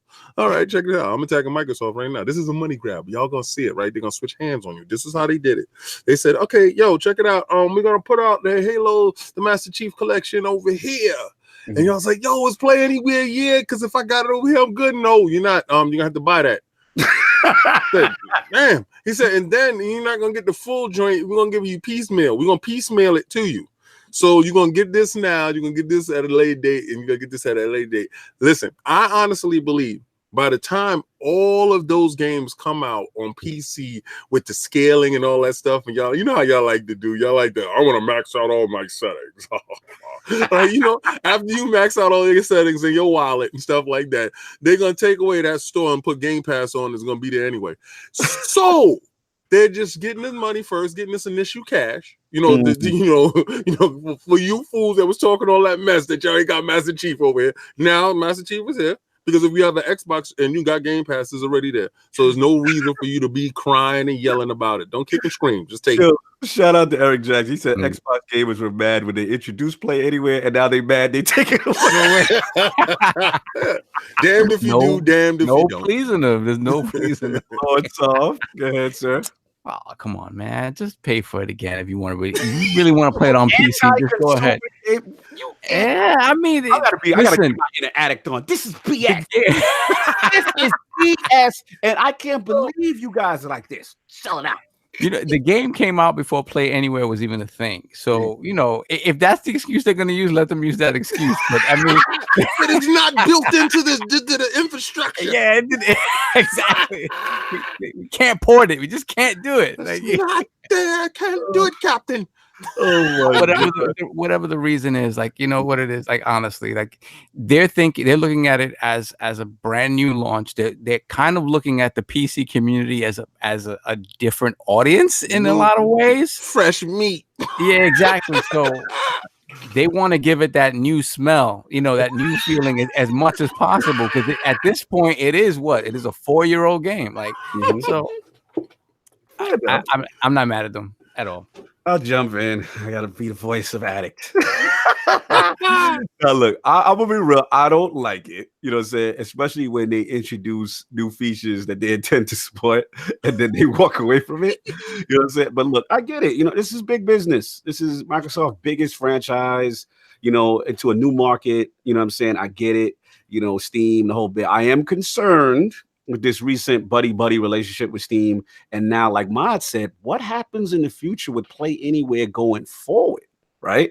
It'll be interesting to see, all the new Xbox exclusives, will they be Play Anywhere anymore? Are they phasing that out? So I think they're phasing that out, Cog. Honestly, I think the whole Microsoft store and all that stuff is going to get the bushes. I really believe so. I believe they're trying to push their Game Pass. I understand Game Pass is successful.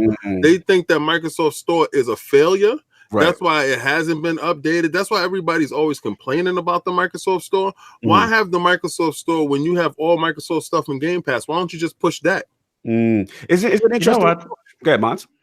Yeah, I want to say something very controversial. If I may. Let's go, Madz. Because I was thinking recently about the whole Play Anywhere, and have you heard about Windows Core? Yes. So the whole initiative of like running 32-bit, Windows 32 applications on Windows 10, right, and stuff. And that got me thinking because, like, was it like 2 or 3 weeks ago when Microsoft announced that they will be allowing, or should I say that was really a leak, or should I say a rumor? Brad Sams was talking about it, that they will be allowing native Xbox games on PC. Okay, and I hear a lot of Xbox guys very angry about the fact that they have to pay for Xbox Live, and PC guys, they don't have to. What if I were to tell you that if maybe it's a tricky way of Microsoft making PC gamers to pay for those games? I mean, because if they will allow these Xbox games natively on PC, I mean, so that's basically an emulation. What if they would just basically put it with all the system and all the the whole ecosystem would be kind of like emulated, meaning if you are planning to play those Xbox games on PC, you will have to pay for Xbox Live to play multiplayer. I don't know if the PC community gonna go for that though. I mean, I can see Game Pass. I'm with you on Game Pass. But I mean, the PC, that open market, and they've been so conditioned to not pay for online. It's like, I don't know, man. I mean, I'm not saying it's not possible that they may not be thinking about it or attempt it, but there will be pushback. To me, the Microsoft Store and Microsoft games seems like a tale of two Xboxes. It seems like, it's the Microsoft PC side, and then it's the Microsoft gaming side, right? And then you get some games from Microsoft in there, and they were trying to do the Play Anywhere to merge the two, and I really didn't think it took off. I mean, I played some games on my PC, and I really didn't think it was as successful as it can be.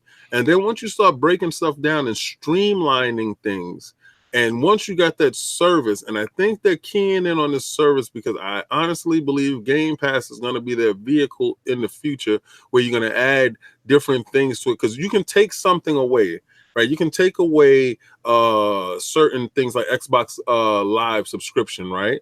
But then once you merge the Game Pass and Xbox Cloud together into one unit, then you can push that forward and start charging a different service for it with the same functionalities of Xbox Live, because it gets kind of redundant now at this point where you have Xbox Live games are gold for the month, and then you have Game Pass games that come out. It's like it's too much stuff is being given out here.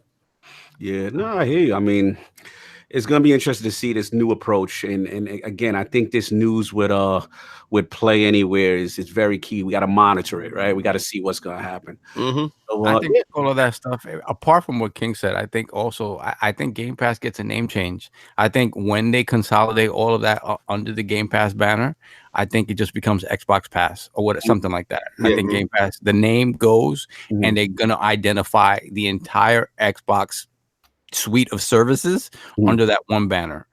Yeah, shout out to Fonzarelli. He said he thinks it'd be like a Game Pass games with gold kind of thing. So we shall see. Last topic, and we're gonna talk about the PlayStation 5 and some ray tracing news. Shout out to Lord Madz. We got him in the building. Fantastic article on the premier website, lordsgaming.net. Shout out. That. Get that. The only one to go for the latest news, right? That's right. Tell them about it. Right. We got Madz over there. You better get over there. Man, Madz wrote a fantastic article, and talking about, like I said, Sony hiring graphical engineers with ray tracing experience. So, Lord Madz, I want to give it to you, man. Like, why should we be excited about this? Didn't we think that ray tracing it was so great, resource heavy that it wouldn't be practical for the next gen? Talk to us. Okay, well, basically, it's a kind of interesting because obviously when Nvidia presented the whole ray tracing thing, I mean, they were saying that the only way you can actually, utilize ray tracing is to, buy one of their cards, right, RTX, which are super expensive, obviously, and stuff. And I get it because they've got some, interesting tech inside. But it looks like that's not really the case. I mean, like Nvidia already changed their stance on everything, and they basically said that you don't really need our latest graphics cards to utilize ray tracing. It may not be as fast on these cards, but still, developers will be able to take advantage of it.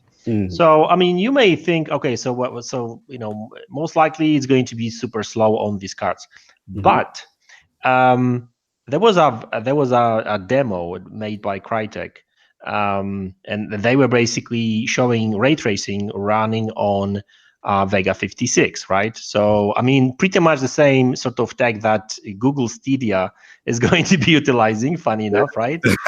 Pretty much. So, looks like Google Stadia is going to be ray tracing capable as well.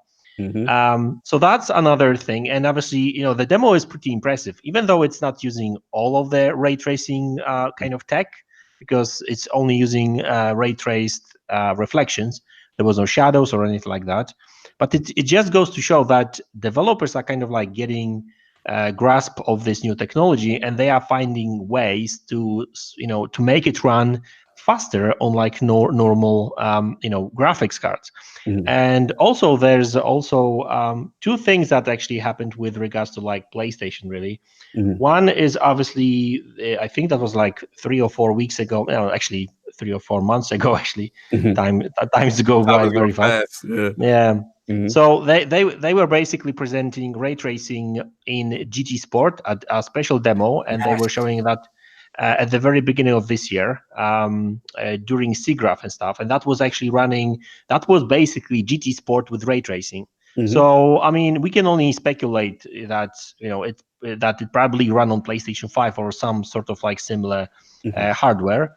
Right. But just recently, there was actually a job post where Sony is actually right now looking for graphics engineers with ray tracing experience.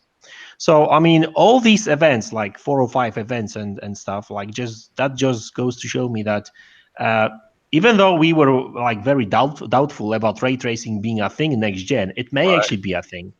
And I guess this is going to be like this, new technology that will make a difference, because I mean, if it's used right, it really looks fantastic, honestly. So yeah. I mean, go and check my article on the links in the description, baby. LordsOfGaming.net. Yeah, exactly. Check it out, man. Fantastic. Yeah, I agree. I mean, I think that I just want to double down, like, with a question in reference to it. Like, do you think, again, if this technology is able to be implemented in the next generation of consoles, like, do you think this is a game changer, almost to the effect of like an HDR, so to speak?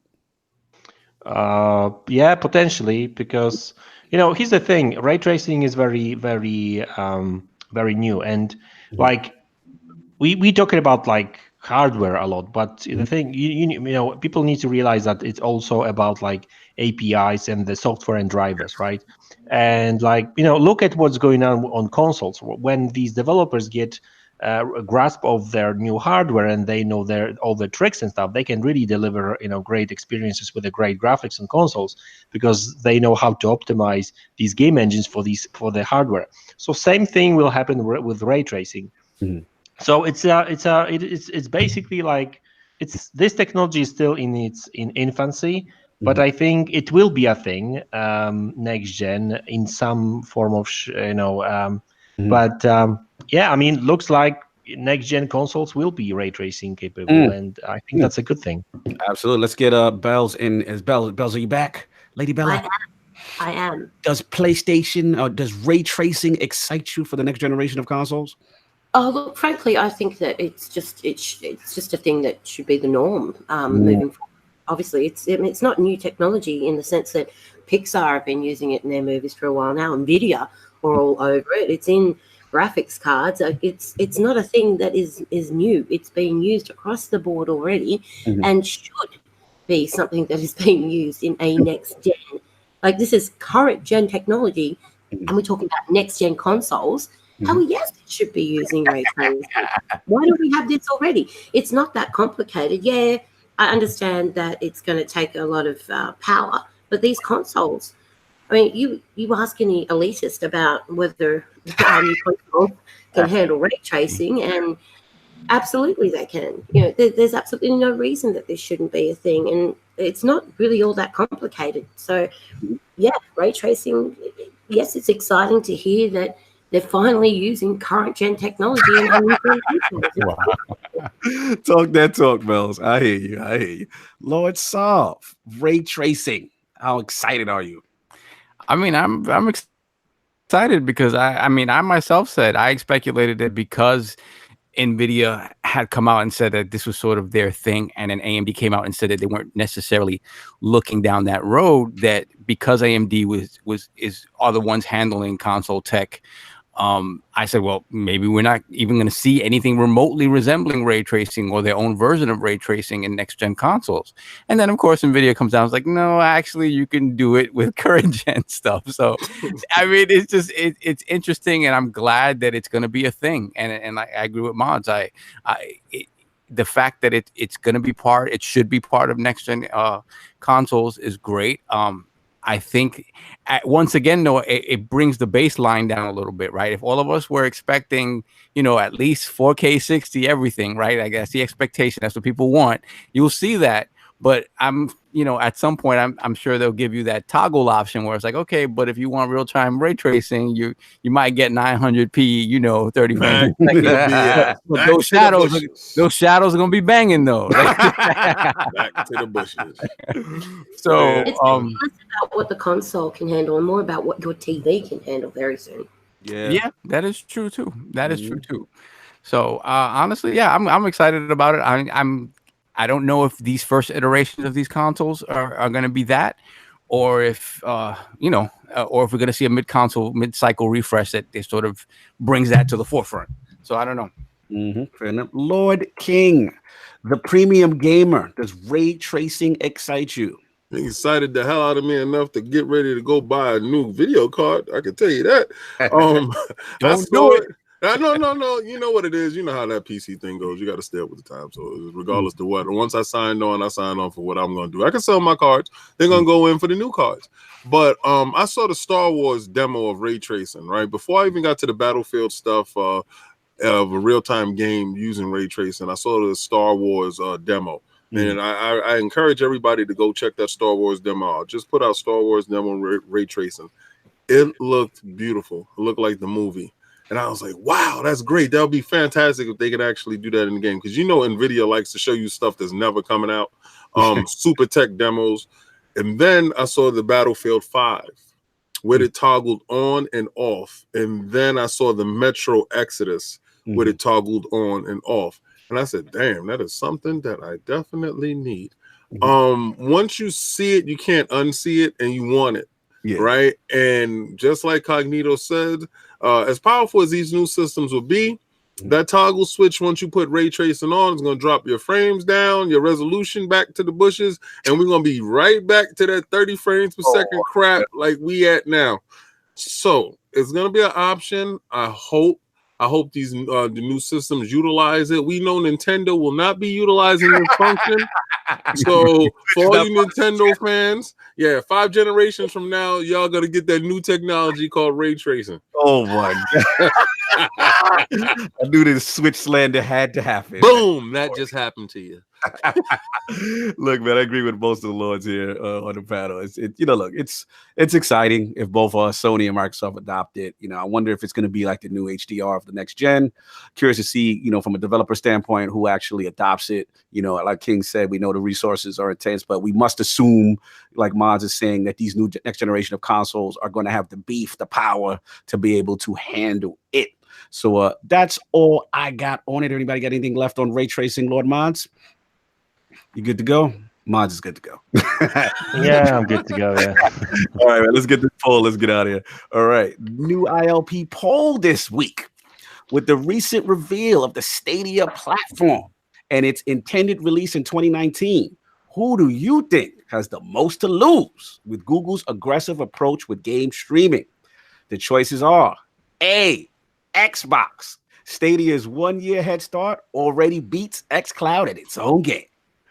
B, Nintendo. Switch better partner up with xCloud ASAP.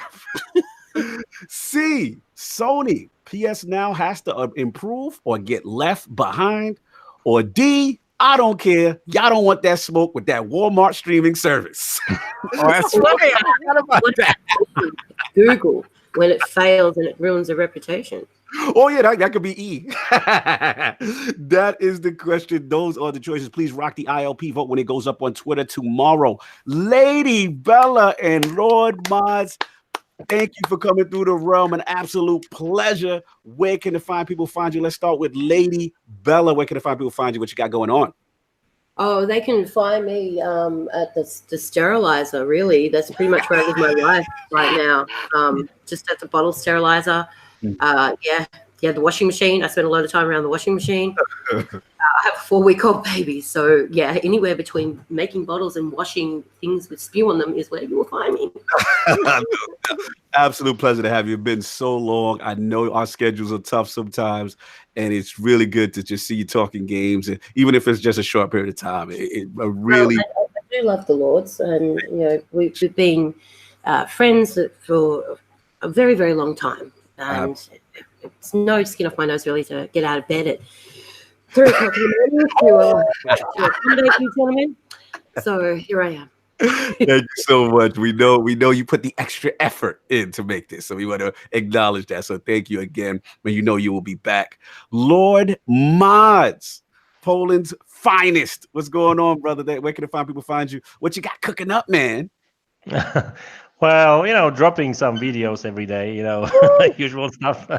So thanks a lot for having me again on the show. I love the podcast and stuff. Obviously, check our articles on Lords of Gaming. Very interesting bunch of guys writing some articles. Very, very good stuff. Mm-hmm. And you can find me on YouTube, Madz Gaming, or Twitter, Madz Gaming PL. And let's have some good discussions. Absolutely, man. Absolute pleasure. This guy has some of the best videos in the game, some of the best technical articles, again, on lordsofgaming.net. Please check him out, man. He's doing a fantastic job for us, and we're very honored to have him. Lord Addict had to go. He is at work, so salute my brother. Lord Sov, where can the fine people find you? What you got going on? Yeah, first off, thanks to Bella and thanks to Madz for coming through. Appreciate it, guys. I know it's not easy. It's not easy to get up and be ready. It was. The time difference is not fun. So thank you guys for coming through. You guys can catch me LordSovILP on Twitter and BX Sovereign on PSN and Xbox Live. And of course, for all your gaming news, all your gaming related stuff, go to lordsofgaming.net. And of course, like I said at the top of the show, to reiterate, guys, pay attention to your family, pay attention to your friends. Just listen to them. Just listen to them, watch them, make sure they're all right. Mm-hmm. And absolutely. At all times, and just talk to them. Mm-hmm. Yeah, man, yeah, just whiskey. Love you, man. You forget to focus on other people. You focus on yourself so much, and you focus on your games and your consoles so much that you forget that other people are going through shit. Yep, absolutely. It's not just about what you're going through. Sometimes it's about what other people are going through. And let me tell you, I think probably even being on here today, you've seen that my perspective from, say, a year and a half ago when I was on the podcast has completely changed. Yeah. I'm less about worrying what will and won't happen, and more worried about let things happen and see how they unfold. So many times we see people going through things and we just don't even acknowledge it because we're so focused on ourselves. Mm-hmm. It's time to not be focused on ourselves. Focus on everybody else as well, because you're no one without someone else. Absolutely. You see, couldn't have said it better. It's the mommy effect. Yeah. The mommy effect. It's amazing how it does change you. I mean, I nearly didn't make it out of the hospital with her. And wow, that in itself is a massive perspective. changed. Absolutely. Lord King, the premium gamer, fantastic in the realm today. Where can find you? What you got going on? First and foremost, I would like to thank Lady Bella for showing up 3 o'clock in the morning. My hat is off to you, especially I know you're not getting any sleep with a brand new baby. I have been there, I have done that, and I am done with that. So God bless you, and thank you for showing up. It's always a pleasure. Thank you, and you are most welcome. My man Madz, the Jay-Z of Poland. When I saw you pop up, me and him was on Twitter giving that smoke out this week, piggybacking off of each other tweets. Thank you for showing up. It's always a pleasure, having the untouchable Madz himself. Yes, sir. On the show. I think you can run with that. The untouchable Madz. That's fantastic. I'll remember that. Thanks a lot. But okay. I like it. Yeah, I love it too. I'm telling you, that's your name, the untouchable Madz. Okay, so statues, King of Statues this week. We're going to PAX this week, people. PAX. Yes, so this year, this PAX is going to be even more lit than last year because we have some new challenges. What? Sony's going to be there. Microsoft going to be there. Nintendo? Soldier Boy voice. Yes, it's going to be there. It's going to be crazy. But I'm going to have King of Statues up. In honor of Whiskey, is going to be a special one. I'm going to really dig deep in this one. This is going to be my first versus statue. Y'all trust me, you will want to see these statues. One is the most requested statue in my stack that people seen. They see it by passing, but I've never did a deep dive into it. And it's the next one nobody's seen. I've only seen one person posted on the web. So this is definitely that joint, one of because I can keep the bullets in the chamber just in case people want to act up. So you're gonna see this one. This one is definitely off the charts, and we're gonna put them head to head. I'm gonna put up a poll this week. Like I told you, it's constantly evolving, it's constantly changing, and I'm trying to give you the best content that I can give you. So go to lordsgaming.net, and you can definitely see KOS up there. You can also see it on our YouTube channel. Go to Facebook, Instagram, and Twitter. Listen, on Twitter, I do 3 promo videos that are not seen with any videos. Those videos are separate encapsulations of that stuff, that the statues that you can see. All right. So when you don't see that word off. So when you get a chance to check them out, they're tailor-made for you. Just you want that short little burst, you want that little snack bite, just jump into that snack bite and just watch it real quick. All right, it's definitely for you. So listen, I just want y'all to understand, reach out to somebody. If you haven't heard from somebody, reach out. Go through your phone right now. You haven't heard from a friend in a minute, go through your phone. Just reach out. Say hello. Say, brother or sister, you've been on my mind. Whatever. Just say hello. Facts. It's unfortunate that it takes something like that to remind us to do that. But if anything good comes out of something bad like that, it would be that it does remind us all to do that and reach out. Absolutely. Again, thanks everyone for coming through. You already know lordsofgaming.net, ILP, all the good stuff. The audio will be up. Our brother Lord Kaibatsu will get the links in the description, all that good stuff. And of course, support the Lords of Gaming on the websites. You already know the show piece is King of Statues with King, and that will be up on Wednesdays at 7 in the morning. Of course, the Last Word with Ibantis. That's our looter shooter, Destiny, Division, Anthem, all that good stuff. We had our good brother Josh Redding from lordsofgaming.net. And also my boy Slow Mo Blacks Backslap from Brat Podcast, as well as the Scumcast. And it was a fantastic discussion. Please support the Lords. And just want to reiterate what everything is said. Like, you guys have no idea. Like, it's been such a tough day for us. But just to, one, continue to do the show because that's what Whiskey would have wanted. And also just to be able to talk and laugh with you guys is therapeutic. And like Bella said, look, we all go through stuff. Stuff in our community is real, man. Depression is real. A lot of things are real. Check up on your brothers and sisters. Check on your gamers and brothers and sisters, because at the end of the day, man, life is too short. And this is just video games. We love this thing. This is a passion. We're going to continue to do this. I miss you, Whiskey. Love you. Condolences to you and your family. And we're going to continue to honor you, brother. Everybody enjoy your Sunday. Peace. This has been another